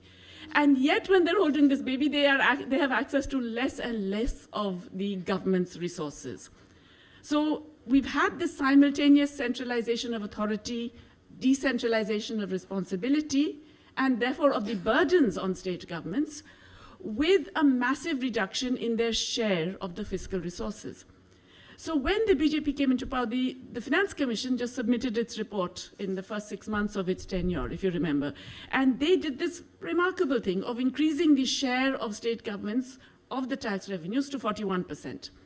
And that was actually seen as a very significant shift, because it recognizes that it's the state governments that are going to deal with all of these things. So you have to actually give them more of these resources, give it to them untied. Don't put everything only through centrally sponsored schemes that the center will decide exactly how they're implemented. Enable the state governments to do this.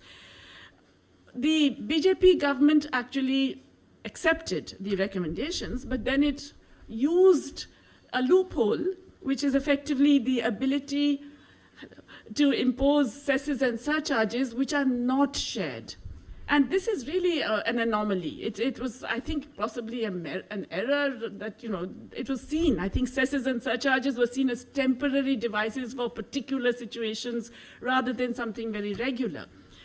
What this government has done over the last decade is dramatically increase the share of cesses and surcharges. In fact, almost all new taxes are these cesses and surcharges, because those don't have to be shared.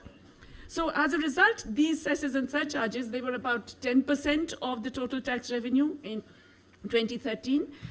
They are now 28% of total tax revenue. Almost 1/3 is just cesses and surcharges. The entire increase in tax revenues is really these things which are kept by the center. So state governments today, instead of getting the 41%, that is what the Finance Commission actually awarded them, are getting in the range of 30%, 31%. In fact, the latest number that I looked at is just under 30% for the fiscal year that's just over. So there's a dramatic reduction in the revenues that the state government gets. And meanwhile, of course, GST has meant that you've given up all your revenue-raising powers. And so it's a much more complicated situation in terms of the basic fiscal ability of states to do things.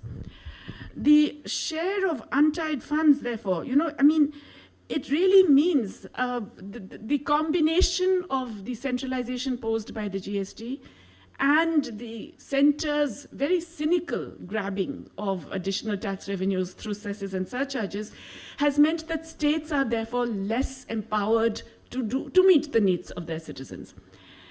And that gives much greater power to the center, because it can then politicize its relationship with the states.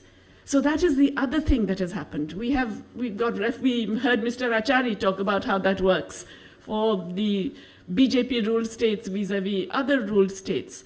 But we are seeing this fiscally as well. We are seeing a weaponization of central transfers to state governments in a whole range of ways. It happens during disasters. A flood hits Kerala, cyclone hits West Bengal, they will not get the same relief that a lower degree of disaster will, a different state government led by, shall we say, a friendly party will get. So we are getting a weaponization of fiscal transfers, which again has huge implications. I mean, the BJP advertises this in the name of double-engine Sarkar, but in fact it is a deep way of creating very, very worrying divisions within our polity that could have longer-term consequences and really could impede the unity of this nation. This is a political approach that has even been expressed in food grain distribution. As you know, when Karnataka announced its food grain scheme just after the Congress came to power in that state, the government decided that it was no longer going to make available that food grain for purchase by state governments. And it's now busy selling a large part of that food grain to private producers for ethanol, because there aren't enough takers for it in the wheat market. So we are getting that degree of cynicism because of the fact that resources are more centralized and they are being weaponized, politicized in a way that was never the case before. I don't want to, as I said, you've heard so much and I don't want to spend too much time. I just want to make two more points. One has to do with, it's not just centralizing, but it's opacity.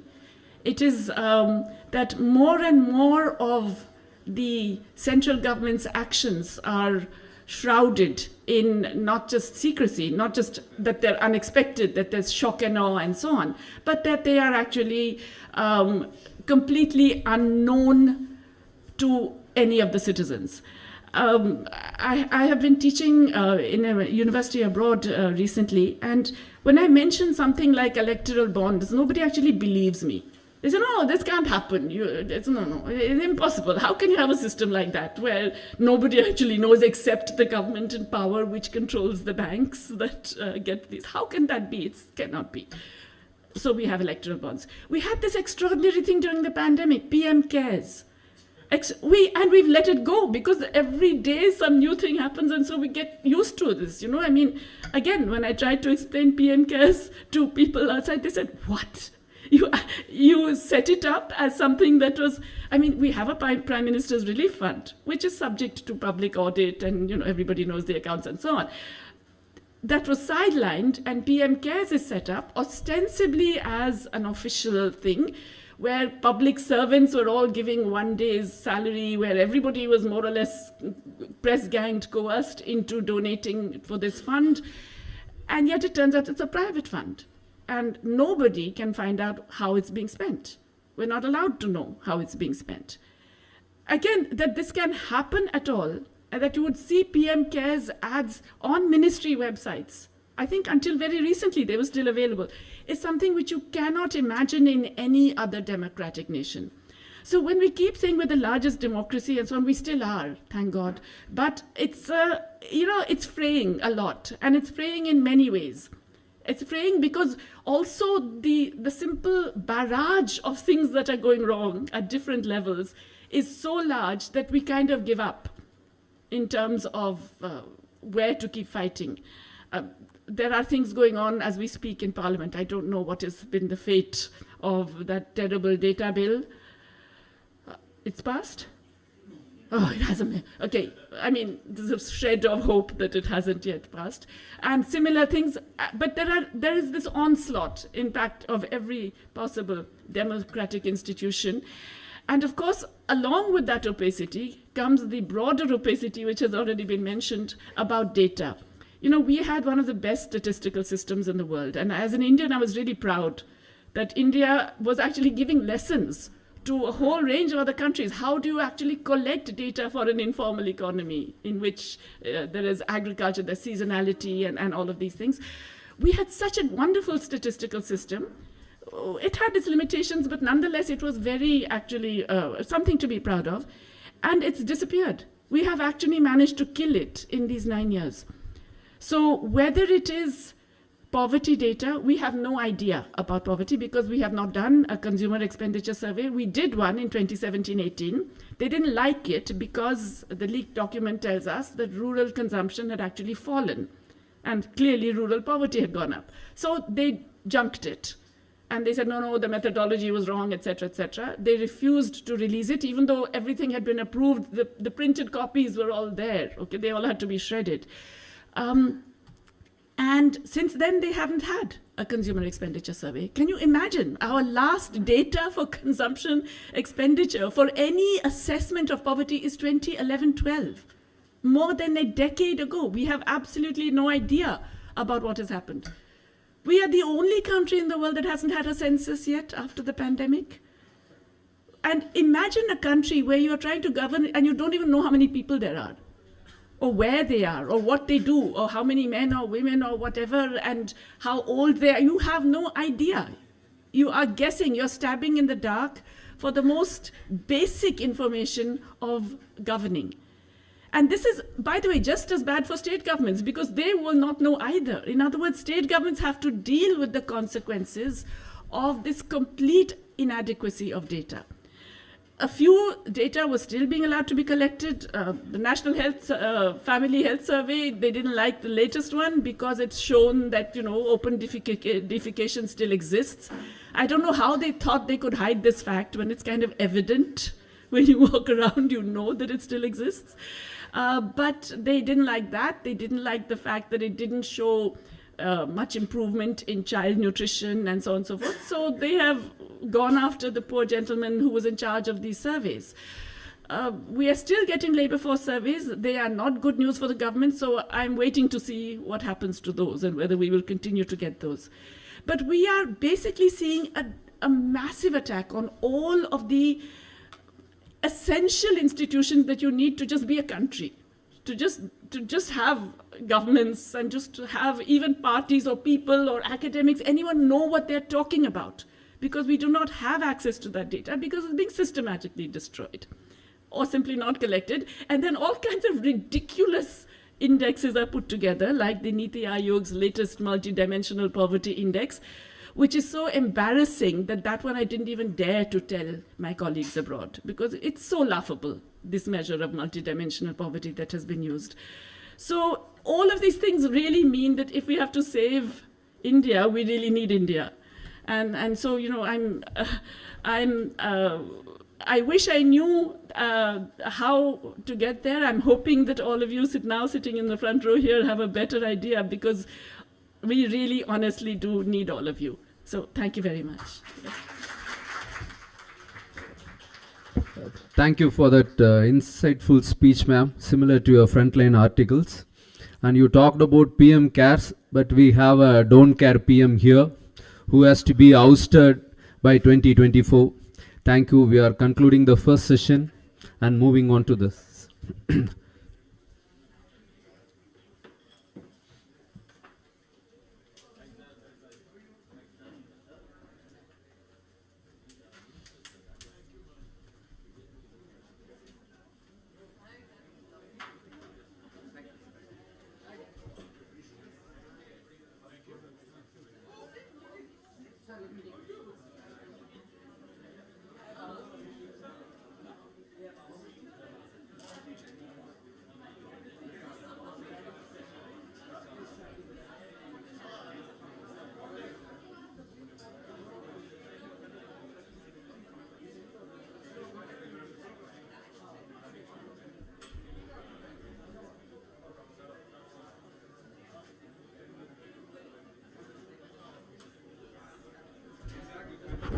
Yes. So it's 6:50 now. We'll start by 6:55.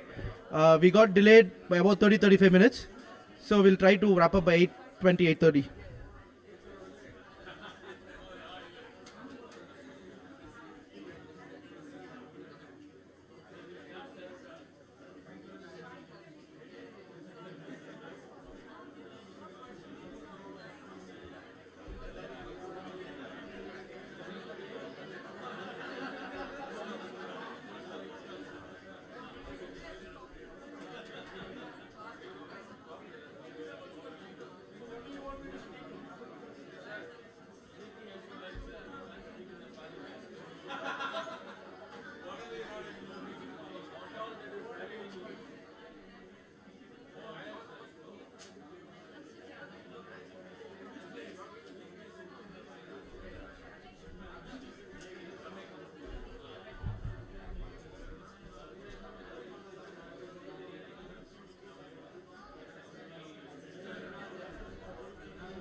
Excuse me, we'll be starting in 2 minutes, so if you shall wait, here.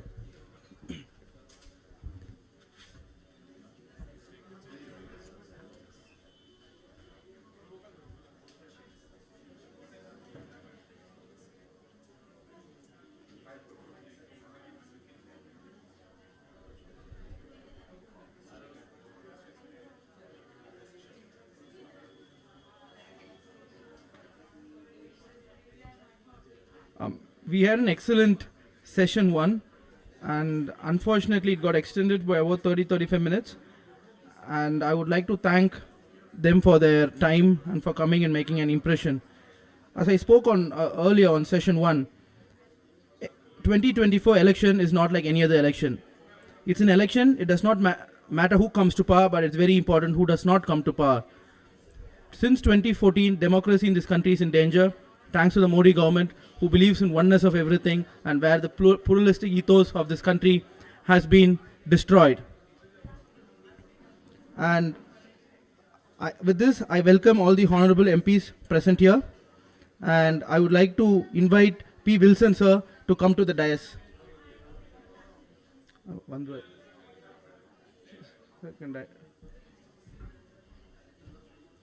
Secondly, I would like to invite the honorable MP for Rajya Sabha and former Union Minister Jairam Rameshji to come to the dais.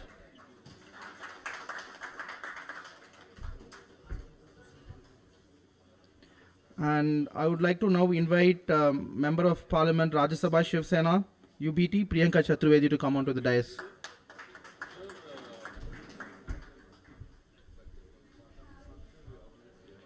And now I would like to invite the Member of Parliament for Rajya Sabha CPM John Brittas.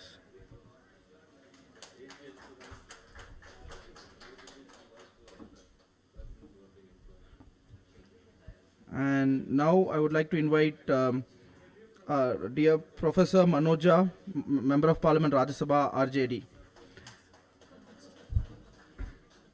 Since Jawahar Sirkar has an appointment with the Vice President at 6:30, he came and spoke on the first session and went, and he'll be joining us by about 8 for dinner. With this, I would like to invite Mr. Wilson to make the welcome address.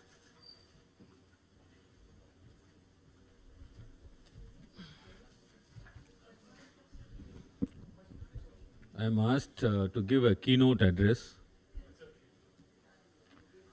Respected Thiru T.R.B. Raja, Honorable Minister for Industries, Government of Tamilnadu, Honorable Members of Parliament who are on the dais, my good friends who have come here, Professor Suraj, other professors who have come here, press, media, and my dear friends, a very good evening to one and all. I first of all congratulate Honorable Thiru T.R.B. Raja, Minister for Industries, Government of Tamil Nadu and Secretary of DMK IT Wing, for having organized this conclave on a most pertinent topic as per the directions of our leader, Hon'ble Chief Minister of Tamil Nadu, Thiru M.K.Stalin. The conclave has brought together the opposition parties in India to perform diagnosis on the state of our country's fragile democracy and to offer a prognosis for its future. Though the Saffron Party proudly call themselves as democratic government, but we could witness the stifling of the dissent, harassing the opposition, fanning religious hatred, attack the minorities, and adopt divisive political rhetoric which is danger to this country. The failure of BJP government at the center to control the deadly ethnic conflict and violence in Manipur symbolizes attack on secular democracy, sovereignty, equality, social justice, federalism, and plurality of India. This session is to mainly focus our attention on what might be this century's most consequential fight for uprooting the Saffron Party and for establishment of a decent, representative and accountable government through Indian National Developmental Inclusive Alliance called the I.N.D.I.A.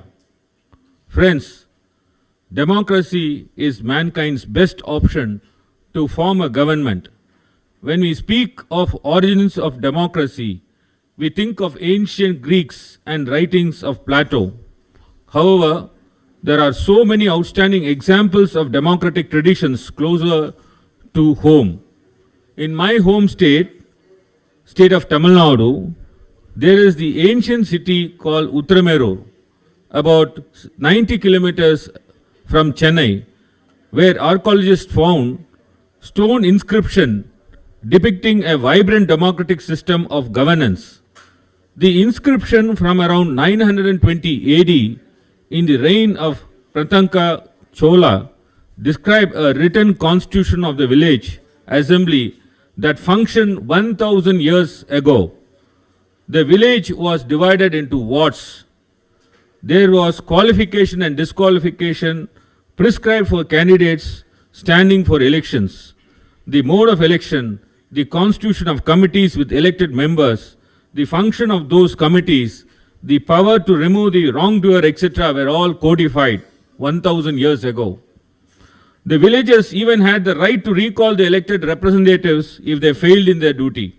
So we have a tradition of democracy in our society as well. India is in fact the world's largest democracy. Yet today, democracy is facing its greatest threat since independence. It is not an exaggeration to say that we are in a state of undeclared emergency. Every institution is being suppressed and browbeaten by the ruling BJP. From Abraham Lincoln to Nehru, the idea of democracy has always been to vest power with the popular sovereign. But ladies and gentlemen, there is a common misconception that mere democracy is sufficient to run a constitutional government. Democracy is only a tool to elect a government. It is only the doorway for a party to step into the parliament. There is no guarantee that the government elected through democracy will act according to the constitution and safeguard individual liberties and freedom. Take for example Hitler.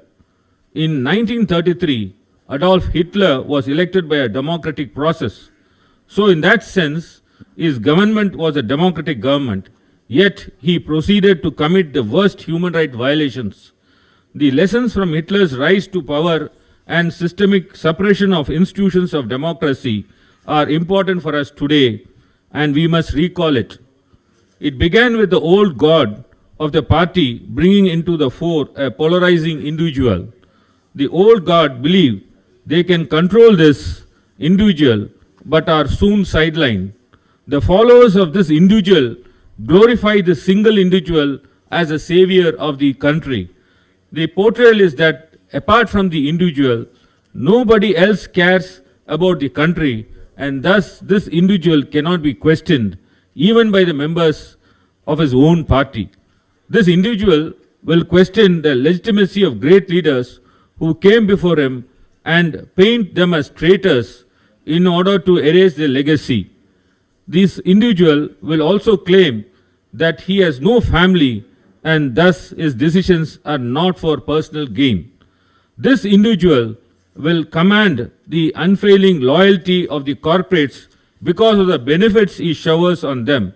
Remember, top corporates of the era like IBM, Volkswagen, even Coca-Cola aided the Nazi party and stood by Hitler.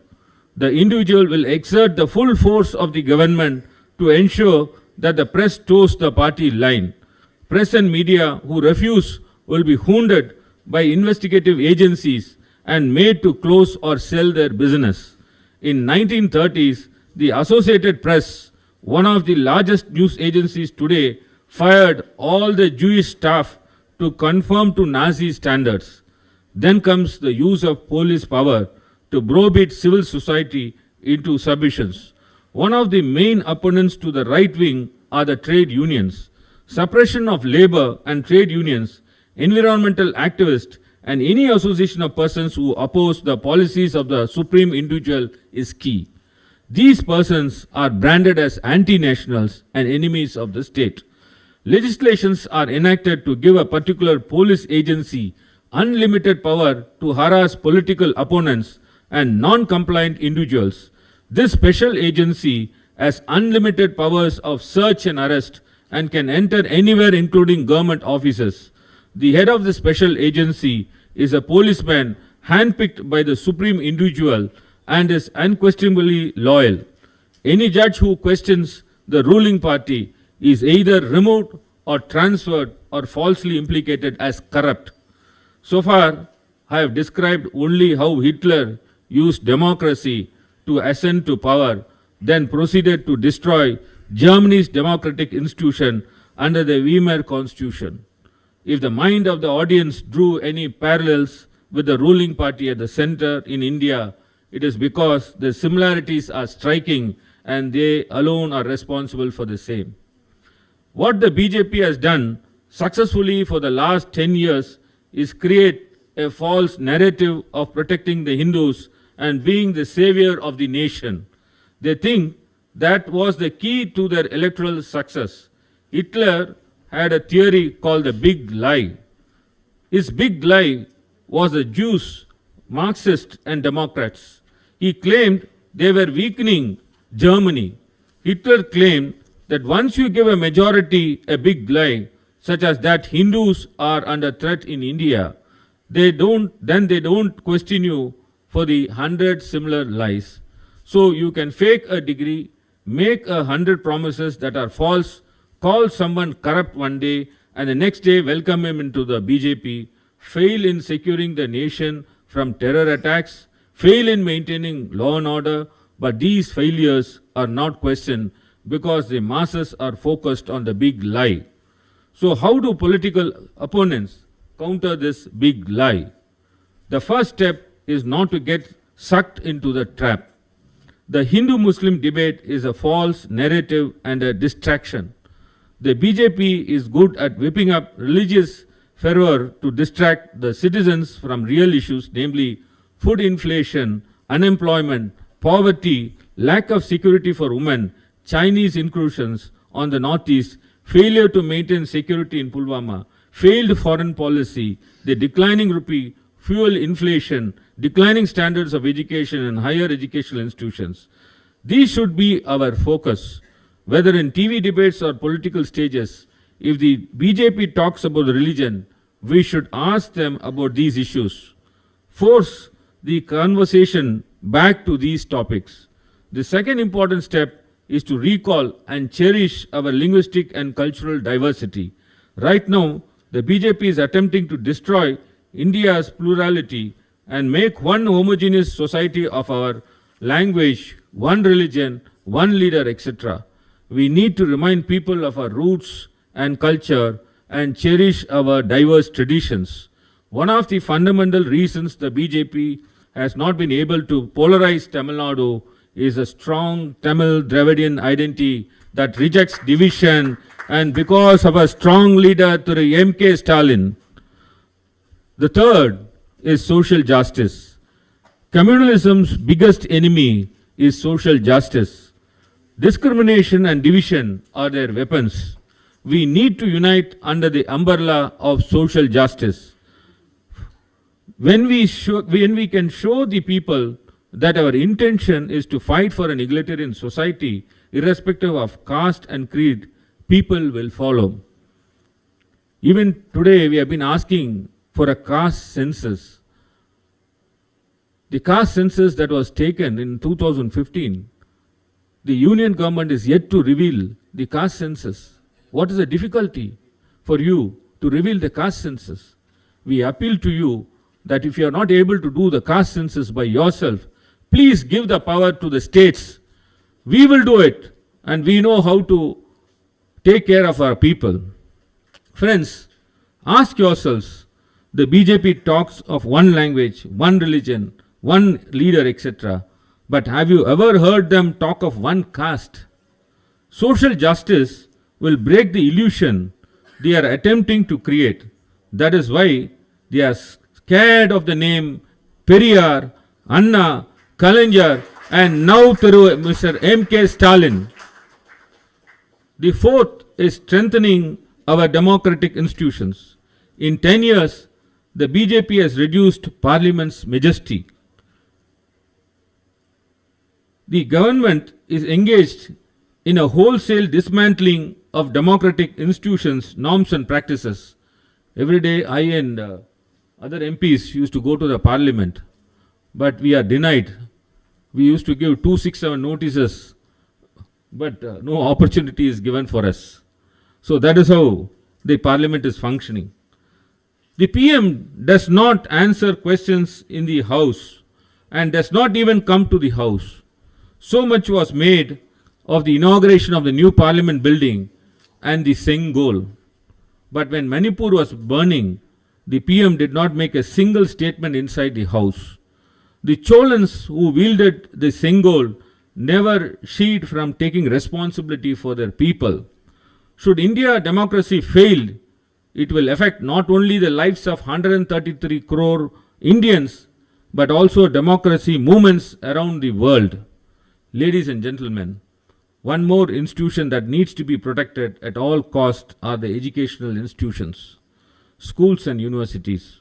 Only a scientific temper can question the irrationality that the right wing perpetuates and thrives on. Hitler and Goebbels are highly superstitious.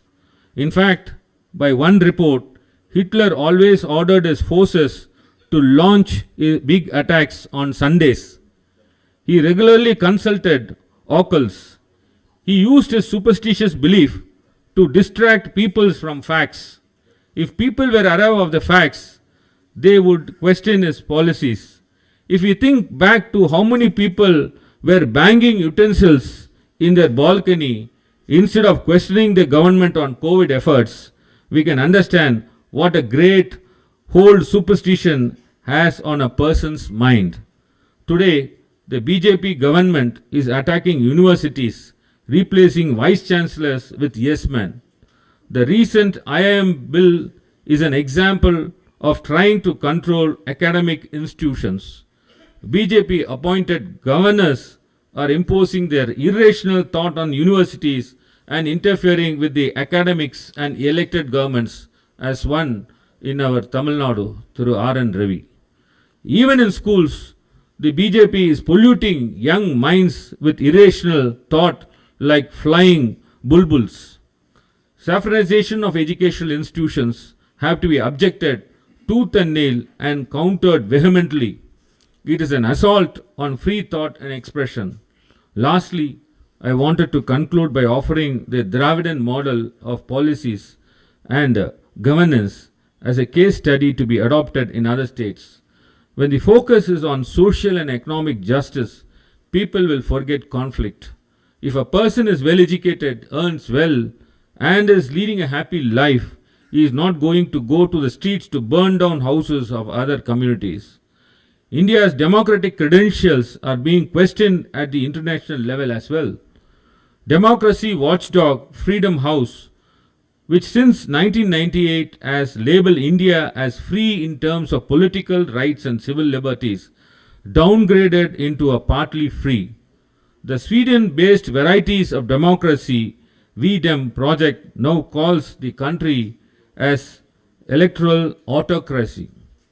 The trajectory of Indian democracy has been downward since 2014. Another 5-year spell for the BJP will be a death knell to the democracy. And friends, if they come back to power again, take it from me, the constitution will be tinkered left, right and center, and India will not be the union of states, but will become union of municipalities. Today that is what happening in Delhi. The big state like Kashmir, one bill, it has turned Kashmir into a union territory. And the union territory today, Delhi, because of another bill, is turned into a municipalities. Therefore, a day may come that India will become a union of municipalities if they again come to power. The states will lose its identity. So that is a warning we have and a challenge before us. I am grateful to our leaders for uniting us all under the common platform of India to fight for India. In fact, some BJP sympathizers are now comically attacking the name India itself. We can see in our parliament. This shows that they have understood the power of this alliance. Let us unite against the divisive forces, promote a culture of equality, inclusivity, rationalism, and self-respect, and ensure that our democracy remains vibrant and true to its founding principles, let us protect the idea of India. Only India can save India. Thank you. Sir, thank you for the energetic and powerful speech. You talked much about Hitler of last century. He was defeated by Stalin in the previous century. In the same way, Hitler of this century will be defeated by Stalin with other leaders. I invite our secretary to honor the delegates.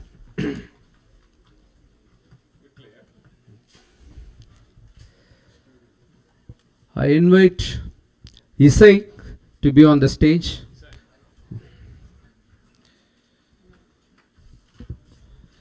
I request the secretary to present the memento honor to Jairam Ramesh.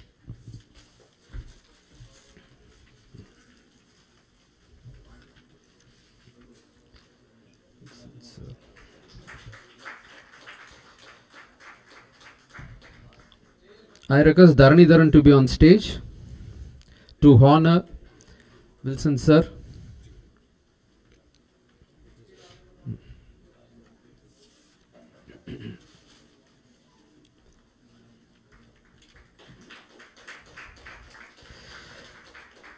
I request PM Sridhar on stage to honor Ma'am Priyanka Chaturvedi.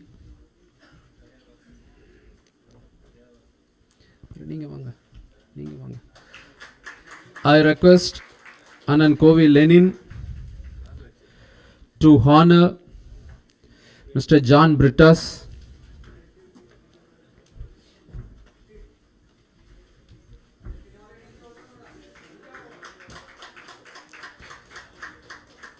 I request Dharani once again to honor Professor Manoj Jha.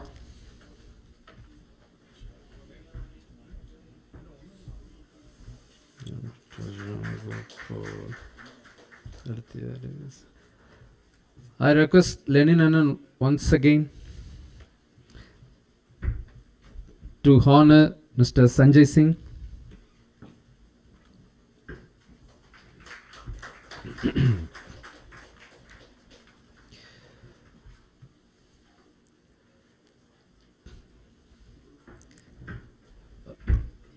We have a group photo. Anna? Group photo.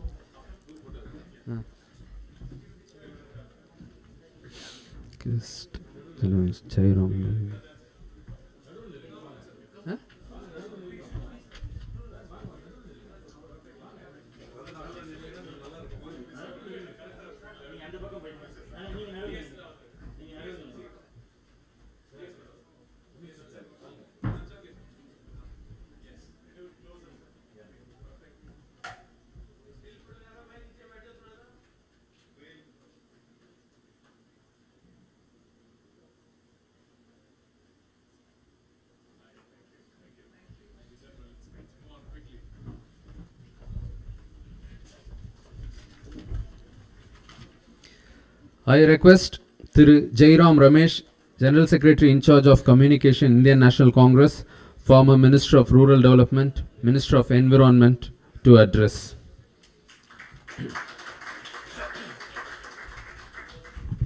Thank you.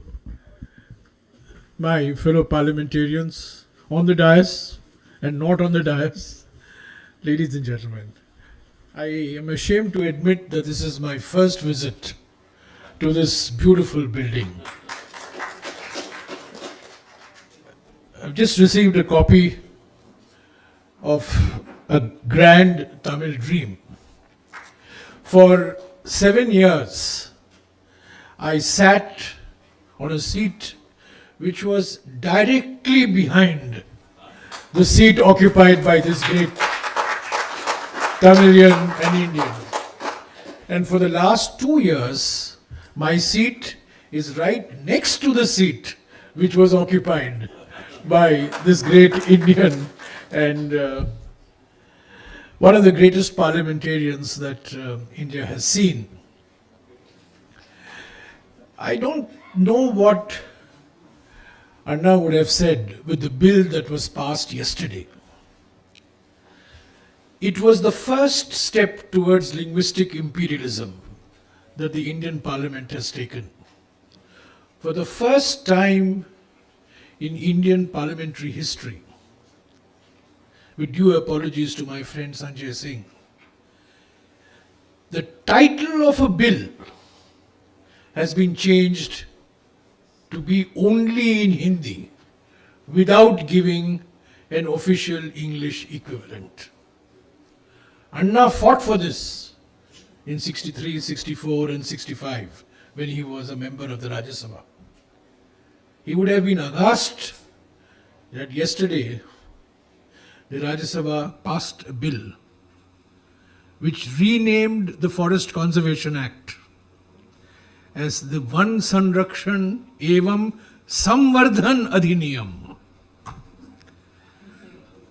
This is the first step that has been taken. I can't remember any of the 892 laws that have been passed since 1836, successive assemblies, parliaments, which has a name which has been changed from English. Normally we pass a law with an English name and a Hindi equivalent. This time, yesterday, we passed a law only in Hindi without giving the English equivalent. This is the first step. The second step will be taken probably in 2025 or 2026, if this government comes back to power. The delimitation, that was a big issue that was raised by many states in the year 2000, when the new states of Chhattisgarh, Jharkhand and Uttarakhand were being formed, when Mr. Bajpayee was the Prime Minister. There was a political consensus that was created, thanks to Mr. Bajpayee, that delimitation would be put off till we get the results of the first census after 2026, which would have been in 2031. That would have been the normal year in which the census, decadal census, would have taken place. And according to the constitutional amendment, the delimitation, which changes the size of the assembly, the size of parliament, all that, would take place only after 2031. But 2021 census, as Dr. Jayati Ghosh has informed us, 3 years have passed, 2 years have passed, it is nowhere in sight, and it's unlikely to be carried out before the general elections of next year. Now, what this delimitation will do, again, this is a fear that was expressed by Anna in a speech in the Rajya Sabha in 1963, when the DMK changed its party constitution, if you recall. And this was a great speech that he made, one of the greatest speeches of Indian political history, when even the Prime Minister, Pandit Jawaharlal Nehru, was moved and went to congratulate Mr. Anna-Kalaignar. It's all part of record. And in that speech, Mr. Anna-Kalaignar pointed out that there's an imbalance in the Indian Union. This was an imbalance, in fact, pointed out first by K.M. Panikar in the States Reorganization Commission, where he said we have very small states and we have very large states. And the very large states, which are although the most populous states, have disproportionate share in the political assemblies of the country. Today, if you look at the 6 states of India, UP, Bihar, Madhya Pradesh, Rajasthan, Odisha and Jharkhand. This broadly the North Indian states and Central Indian states. They account for something like 42% of India's population.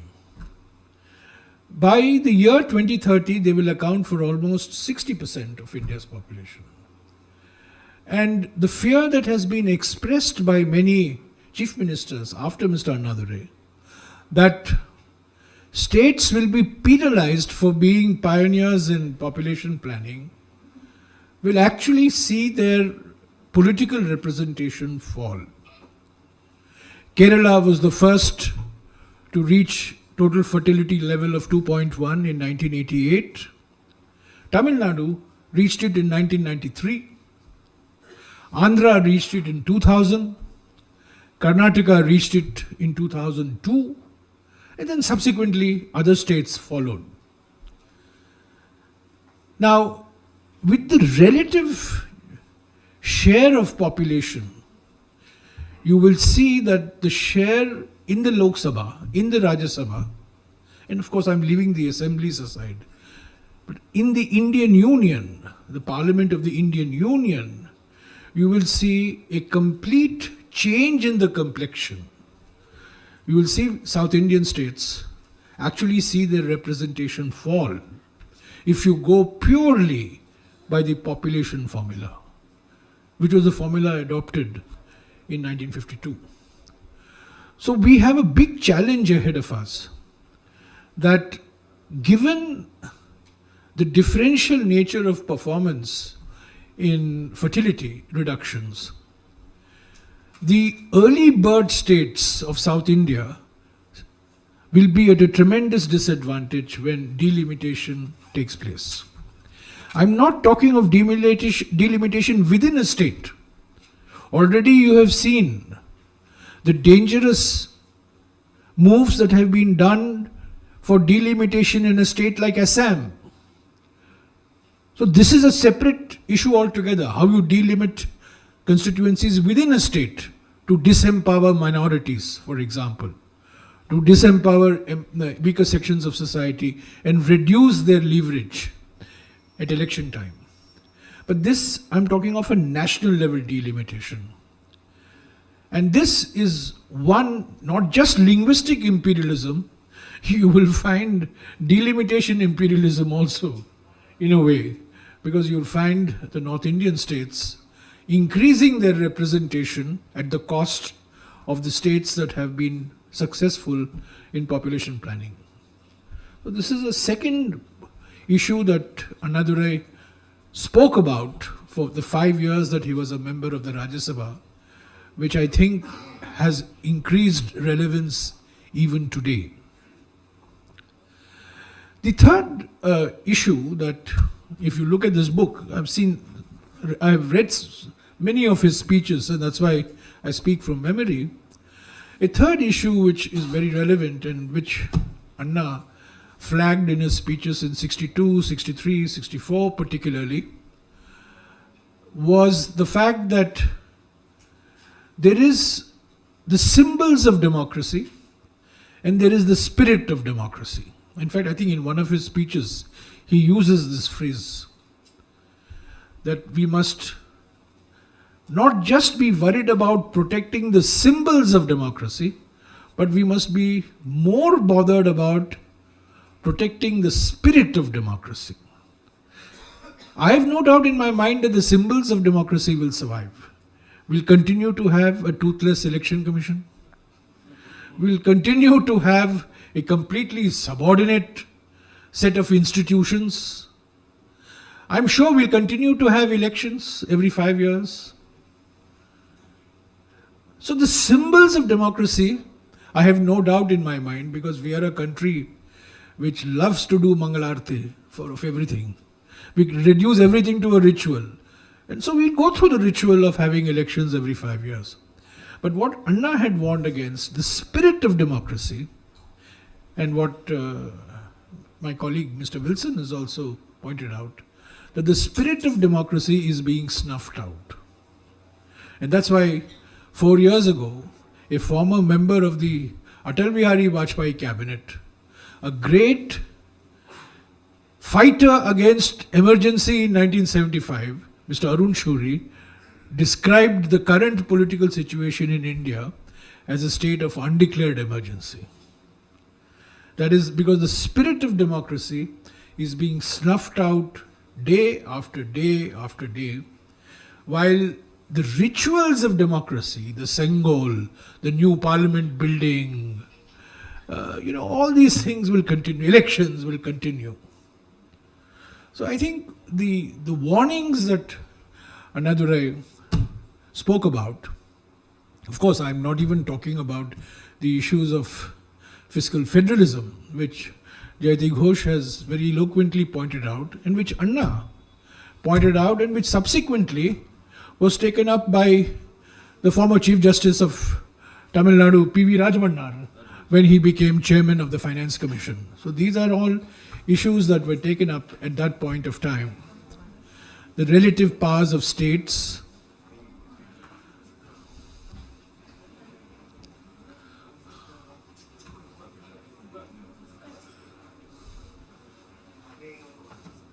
can I continue?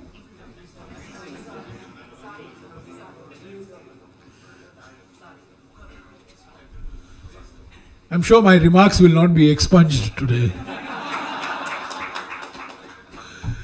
So Udhayanithi Ghosh has already pointed out, and P.V. Rajmannar, who was the chairman of the Third Finance Commission, had in fact taken a leaf from Anna's speeches and spoken about protecting the fiscal rights of states, the economic rights of states, which over the years have tended to get emasculated, and particularly after the advent of GST, particularly, has seen a further shrinking in the space available to the states to raise their own revenue, for example.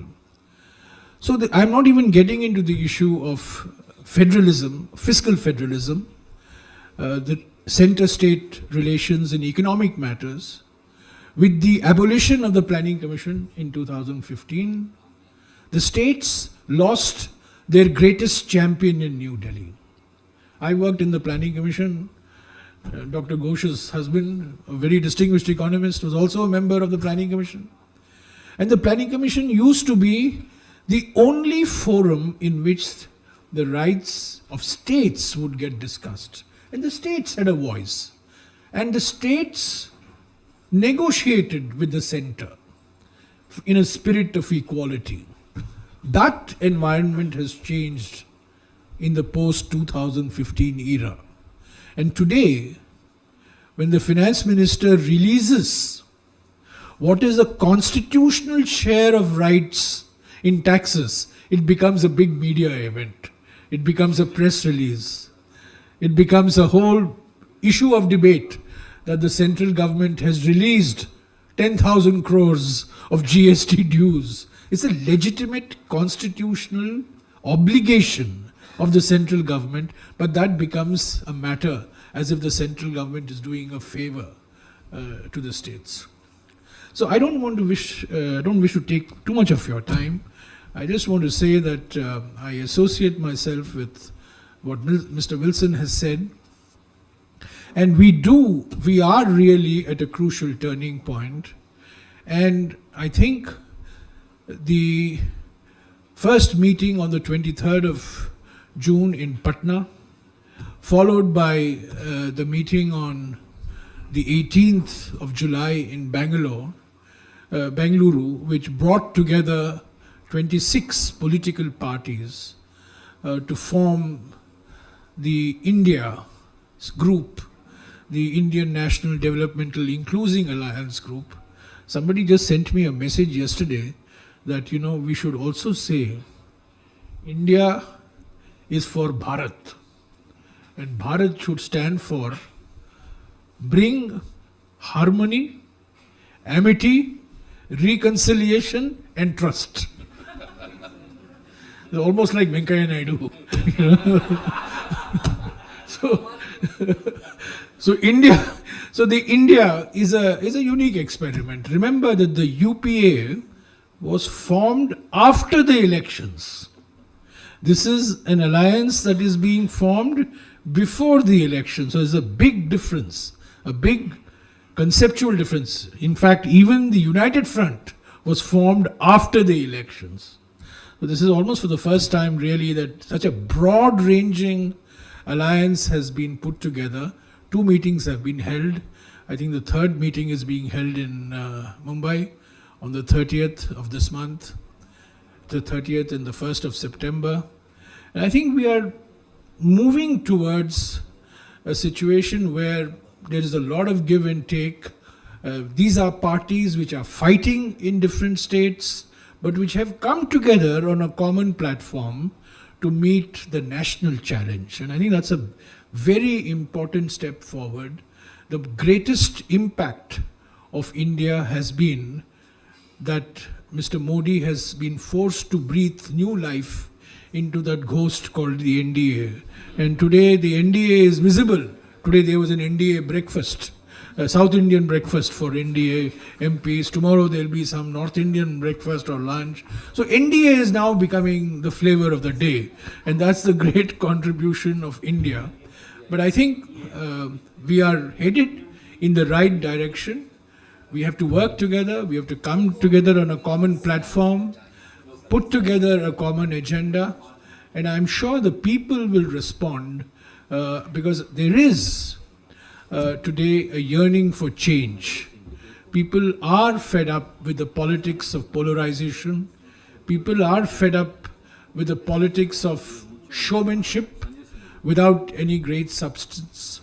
And I'm sure that, we will be able to bring together a common constructive platform, agenda for not just saving Indian democracy, but actually strengthening the foundations of Indian democracy, which have got weakened in the last decade, and also address some of the very serious economic challenges that we face as a country. So thank you very much, and thank you for the invitation, and thank you for this wonderful gift. Thank you, sir. And we are very proud to hear about Anna in Delhi. And we welcome our Deputy General Secretary Akka and Tamilnadu Akka avargalum varga. Next, I invite Mr. Sanjay Singh to be on stage.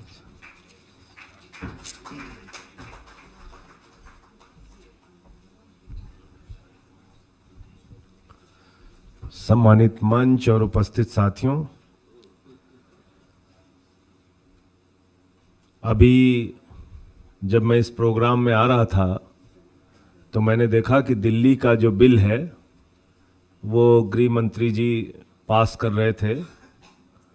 तो जब India for democracy पे चर्चा हो रही है तो democracy की एक हत्या आज ही हुई है पार्लियामेंट के अंदर, जहां पर एक चुनी हुई सरकार का अधिकार छीनने का काम सुप्रीम कोर्ट के 5 जजेस के फैसले के बाद 239A कॉन्स्टिट्यूशन जो कहता है साफ तौर पे कि दिल्ली में एक चुनी हुई सरकार होगी जिसके पास सारे अधिकार होंगे 3 सब्जेक्ट को छोड़ के, सुप्रीम कोर्ट का फैसला आता है, कॉन्स्टिट्यूशन है, उसके बावजूद एक ऑर्डिनेंस, सिंपल ऑर्डिनेंस के जरिए उस पूरी सर्विसेज की चीज़ों को छीन लिया गया और आज लोकसभा में पास हो गया है। अब अगली बार 1-2 दिन के अंदर राज्यसभा में भी आएगा।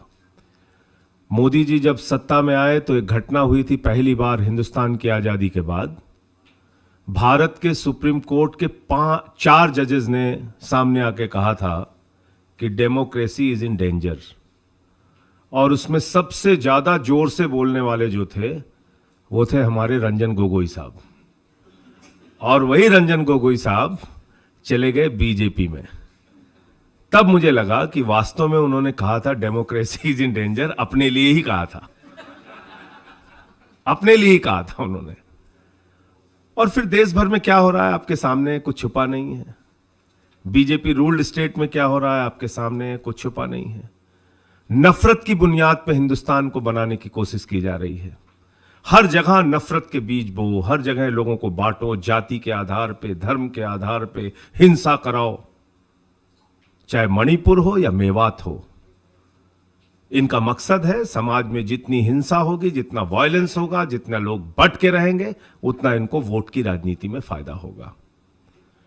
और डेमोक्रेसी के खत्म करने की बात अगर हम लोग करें, जब से देश में नरेंद्र मोदी जी की सरकार आई है, ईडी और सीबीआई दो इनके इतने मजबूत फ्रंटल ऑर्गेनाइजेशन है कि जिसको चाहते हैं उसके ऊपर उसको लगाते हैं और सरकारों को गिराने का काम करते हैं। उत्तराखंड की सरकार इन्होंने गिराई, अरुणाचल प्रदेश की सरकार इन्होंने गिराई, महाराष्ट्र की सरकार इन्होंने गिराई, कर्नाटका की सरकार इन्होंने गिराई, मध्य प्रदेश की सरकार इन्होंने गिराई, गोवा में सरकार जोड़ तोड़ करके बनाई और इसके बाद राजस्थान में भी इन्होंने भरपूर कोशिश की सरकार को गिराने की, जिसमें ये सफल नहीं हो पाए। तो आप कल्पना कर सकते हैं कि एक ऐसी सरकार जिसके पास ईडी है, सीबीआई है और वो विधायकों को धमकाते हैं, मिनिस्टर्स को धमकाते हैं, डराते हैं और उसके बाद उनको अपनी पार्टी में शामिल कर लेते हैं। जिन लोगों के ऊपर करप्शन के चार्जेस खुद से लगाते हैं, वो जैसे ही इनकी पार्टी में आते हैं वो तुरंत राजा हरिश्चंद्र हो जाते हैं। 2014 के बाद एक जबरदस्त वॉशिंग पाउडर इस देश के अंदर निकला है जिसका नाम है Modi washing powder.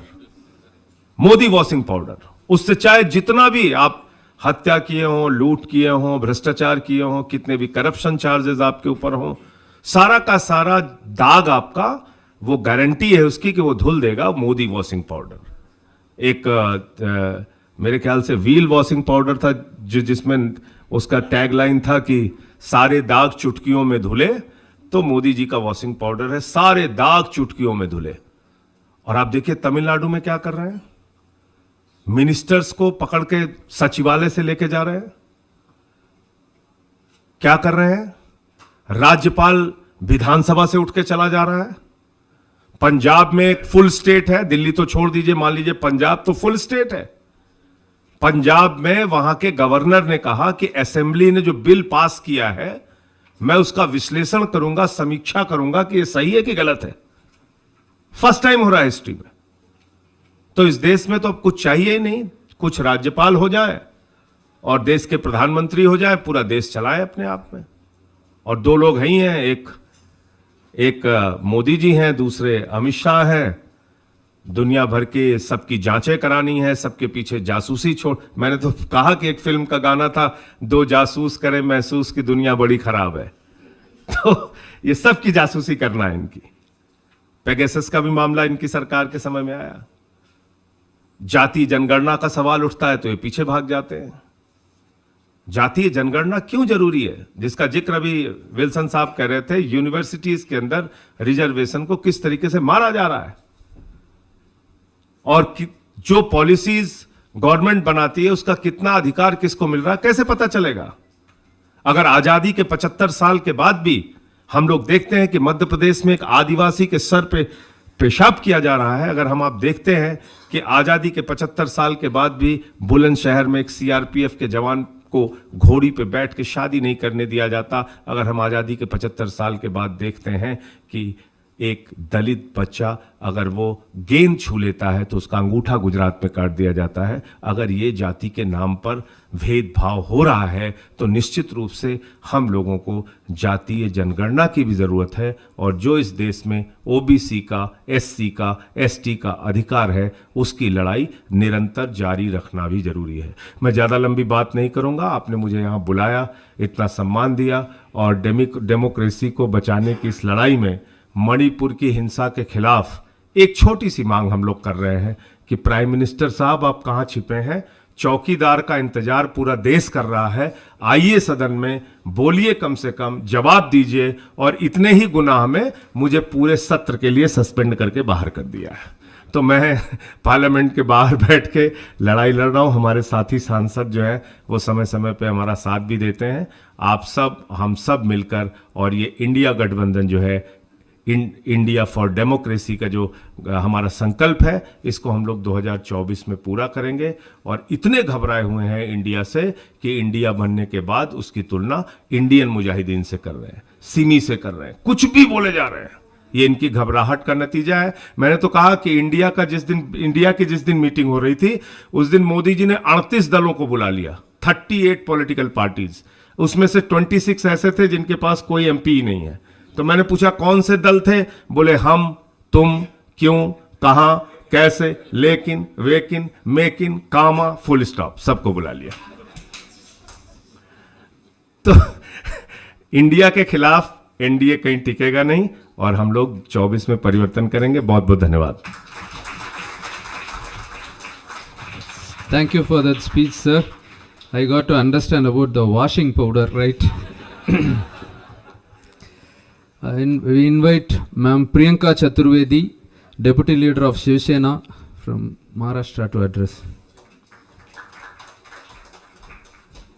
So, thank you so much to DMK for having invited us to speak on a very important subject, which is India for democracy. I promised my colleagues I won't take more than 5 minutes, so I'll speak. The essence of the discussion has been already covered by Mr. Wilson and Jairam Rameshji.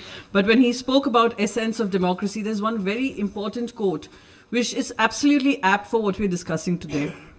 Peace cannot exist without justice. Justice cannot exist without fairness. Fairness cannot exist without development. Development cannot exist without democracy.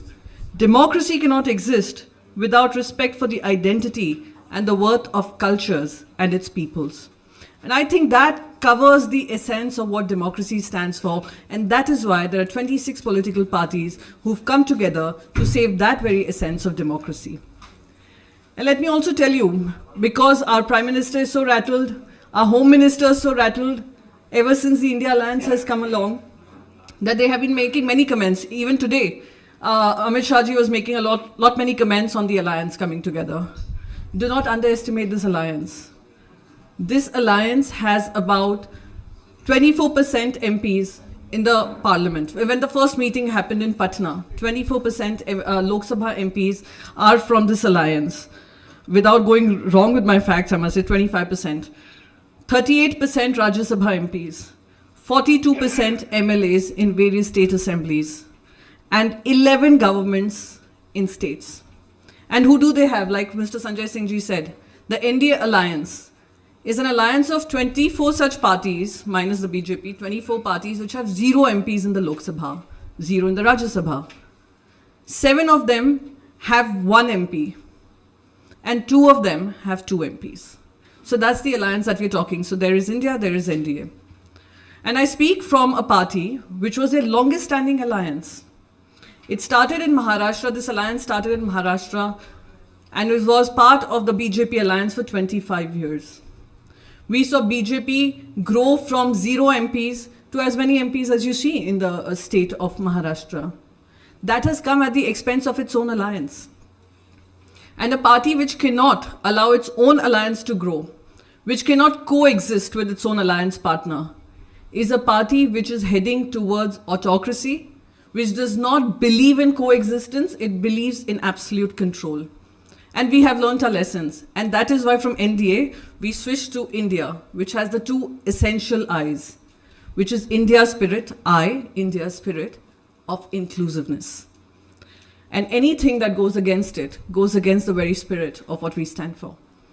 And the last thing I'd say, which everyone has emphatically covered, that Parliament has become a mockery, where bills are being passed without discussions. Bills are being disrupted, discussions are being disrupted by members of the ruling party. We have the entire election machinery in place, which includes your central agencies, which includes propaganda, which includes these news channels, which add to this propaganda, and unabashedly, brazenly, and this is all that we are fighting up against. And we know the strength is with the people of this country, and when they vote, they will vote for India. They will vote for a country which is inclusive, which is developmental, which is progressive, which is liberal in its thought, and most importantly, respects its people, respects its cultures, respects its diversity. I'd end with this. Thank you so much once again for having me over. Thank you. Thank you, ma'am. Thank you for your emotional speech. And I invite John Brittas, a journalist and member of parliament from CPA Marxist. I am now ashamed to say that I am a journalist. That is my opening remarks. There are my colleagues in the media here. See, we all thought that the media would protect the democracy. Now, the media has completely caved in. Just because you introduced me as a media person, We believe that we have four pillars to this democracy: executive, legislature, judiciary, and media. Now I feel we have 1.5 pillars: executive, other judiciary. We are not very sure it's a pillar or not. We all talk about the parliamentary democracy. The basic premise of the parliamentary democracy is that the executive should be accountable to the legislature. We have a prime minister who comes to the compound of the parliament, doesn't enter the parliament, pick up 3 or 4 media persons, address them, go away from the parliament. This is what is called the accountability of the executive to the legislature. We have reached that stage. And we believe in representative democracy, and we know what is a representation.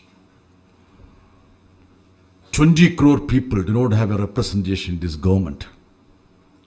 I don't want to count about the representation of Muslims in government, parliament, bureaucracy, judiciary.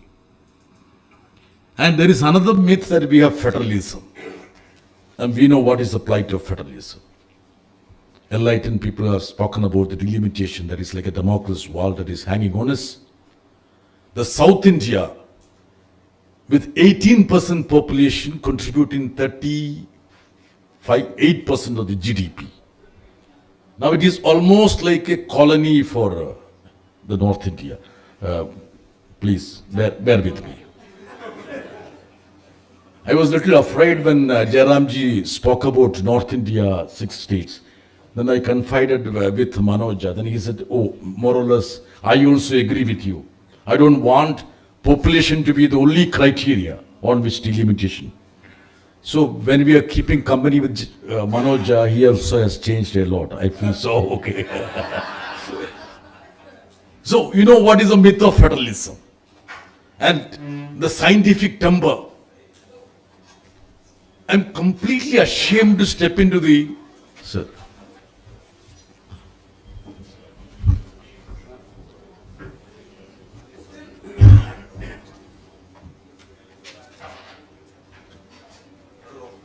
As a member of parliament, I should have been excited to enter the new parliament building. But I don't even like to look at that building. Priyanka was saying that it is like a Lulu mall. Did you say that? No, I didn't say that. She was almost ready to go for shopping there. Then I told her it is a new parliament building. Otherwise she would have gone for buying some sarees, which regularly she buys. So I'm not excited to go to the new parliament building. And I'm sure that Jairamji, Shengoli is there. Now we'll have a Simhasan. We'll have palace clowns there now. We already have in the parliament, of course. We have a crown. We have a Jodish. And this is a country where the Prime Minister was outraged to see the President go for a function of a temple. The Prime Minister himself has become the head priest. Puja. So this is the plight of the nation. Many of my friends say that we have a constitution that will save the democracy. Absolutely wrong. Only democracy can save the constitution. That is the pertinent point on which we need to be convinced. So much have been talked about, delimitation, performance.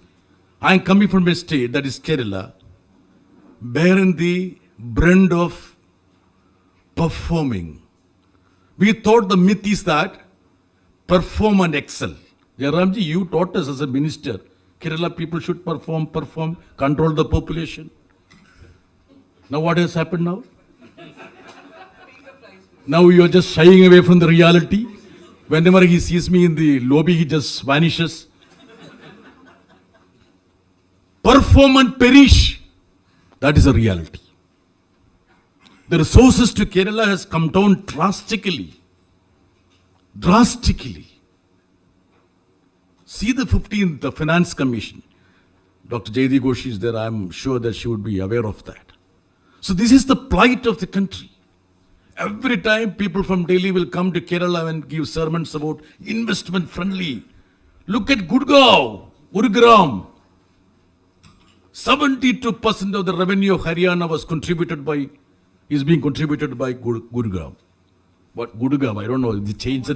They changed the name of all these places all of a sudden. I don't know what is that. No, even the so-called people, the techies can't even come out of the houses.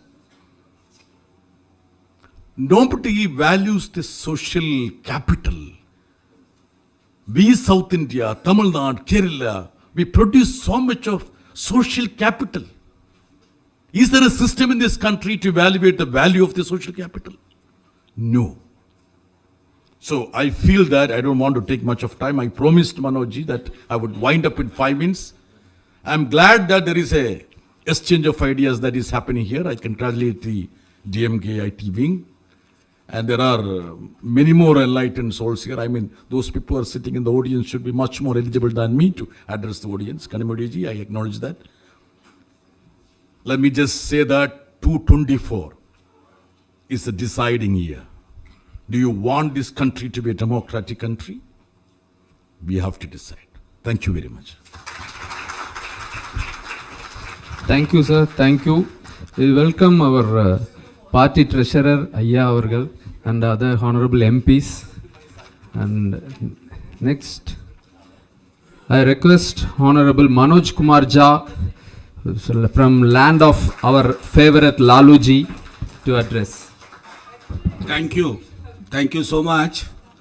I must acknowledge that whenever I meet Kanimoiji in the Central Hall, no, I'm not stopping you. I'm just referring to you. Whenever I meet Kanimoiji in Central Hall, I tell her that we are the DMK of Bihar.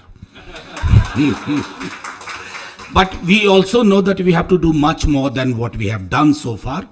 All my co-panelists, my friends, some of my Delhi University friends, Ratan was also here, I can't see him now, and Jayati ji, everybody, Lamb Fellows, in good number, all of you. It's a great day, Baluji, you have come from Lok Sabha. I mean, it's such a great day. Our Home Minister Amit Shah ji is quoting Jawaharlal Nehru. What a great day. For a moment I thought I have been in the time machine or मैं 40-50 साल पीछे चला गया. And Amit Shah ji is standing in front of Nehru and said, you taught us well. You know, I mean, these are bizarre times for our democracy. When I looked at the caption here also, the tagline, India for Democracy. The very tagline tells you that all is not well. Why do we have to spell out India is for democracy? It means there have been certain undemocratic things, features, ugly ones, but normalized in our society in last 9 years.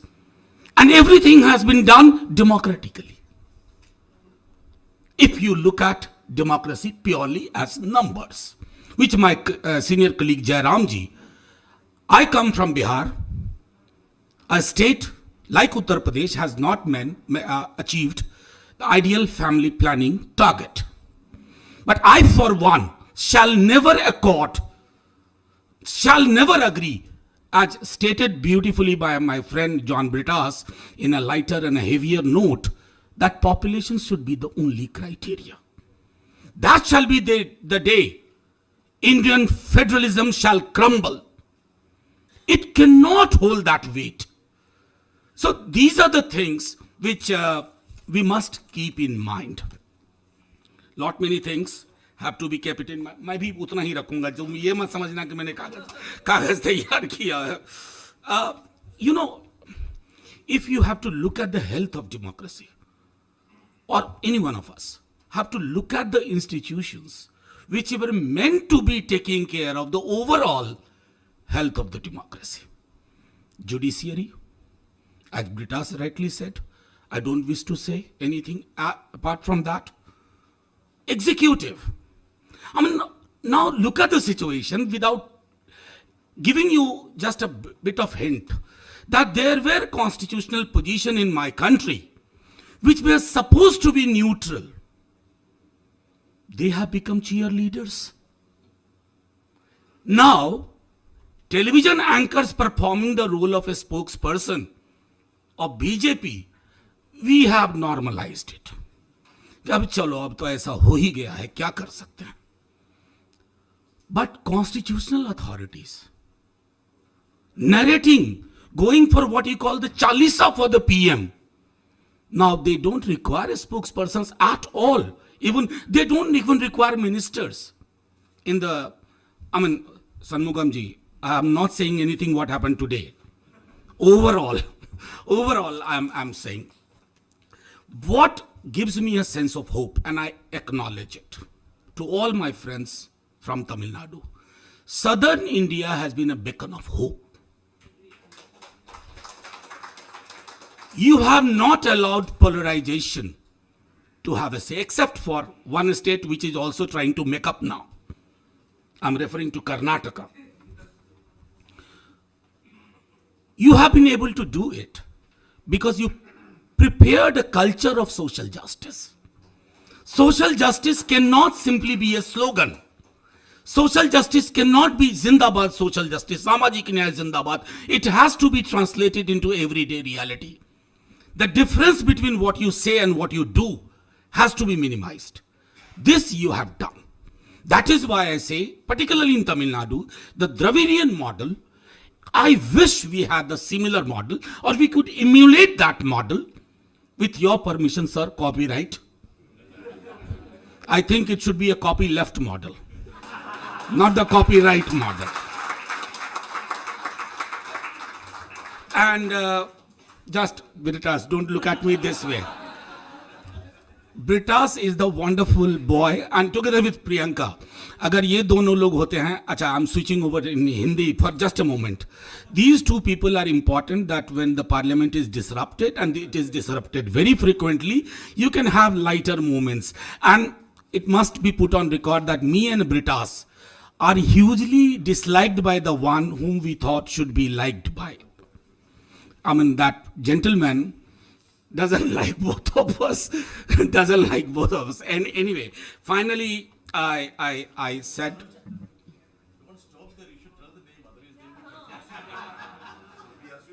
media bhai, friends, I yesterday tweeted that these are counterfactual times. We imagine, for instance, my home minister imagines if history was like this. My prime minister imagines Sengol should have been taken in 1947. I admired the wisdom of those people who did not bring Sengol in 1947-52. I yesterday sent a tweet that looking at things in parliament, I wish we had Mavlankar in Lok Sabha and Radhakrishnan in Rajya Sabha. That's all. I don't have to say anything else. Finally, I'll tell you the detail when we meet, because media friends are there, although all of you are very good. But you know, all of us are individually good, but collectively when the Malik takes a decision, you can't help it. So I finish it with the line that there has to be a shared culture of democracy. Shared culture of democracy. And it can't be done by politicians alone. It shouldn't be done by the politicians. It must not be done by the politician. It has to be done by each one of you in whatever way you can do, you can contribute. Thank you very much. Jai Hind.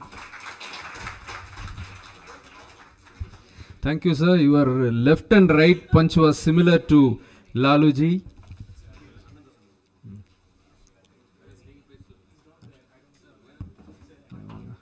I request our secretary for thanks.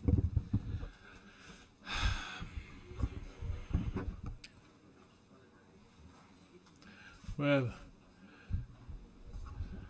Vanakkam and Namaste again. I had to, yeah. Let's see. This is only to prove that DMK is not against Hindi and it is only against Hindi imposition. So I said this in the previous session also. I just wanted to say it when you are there. Okay, my DS who was supposed to give the vote of thanks is suddenly missing. I think he's just making arrangements for dinner, so I just have to step in and say a very brief thank you to all of those who've joined us today. Our leader, Hon'ble Chief Minister of Tamilnadu, Udhayanithi, the one person who is taking this battle to Delhi, has sent us Dravidian warriors here to Delhi from Chennai, here to this awesome place called Anna-Kalaignar Arivalayam, to take this battle to Delhi. And this is not a battle which is just fought in Delhi. This is going to be fought all over India.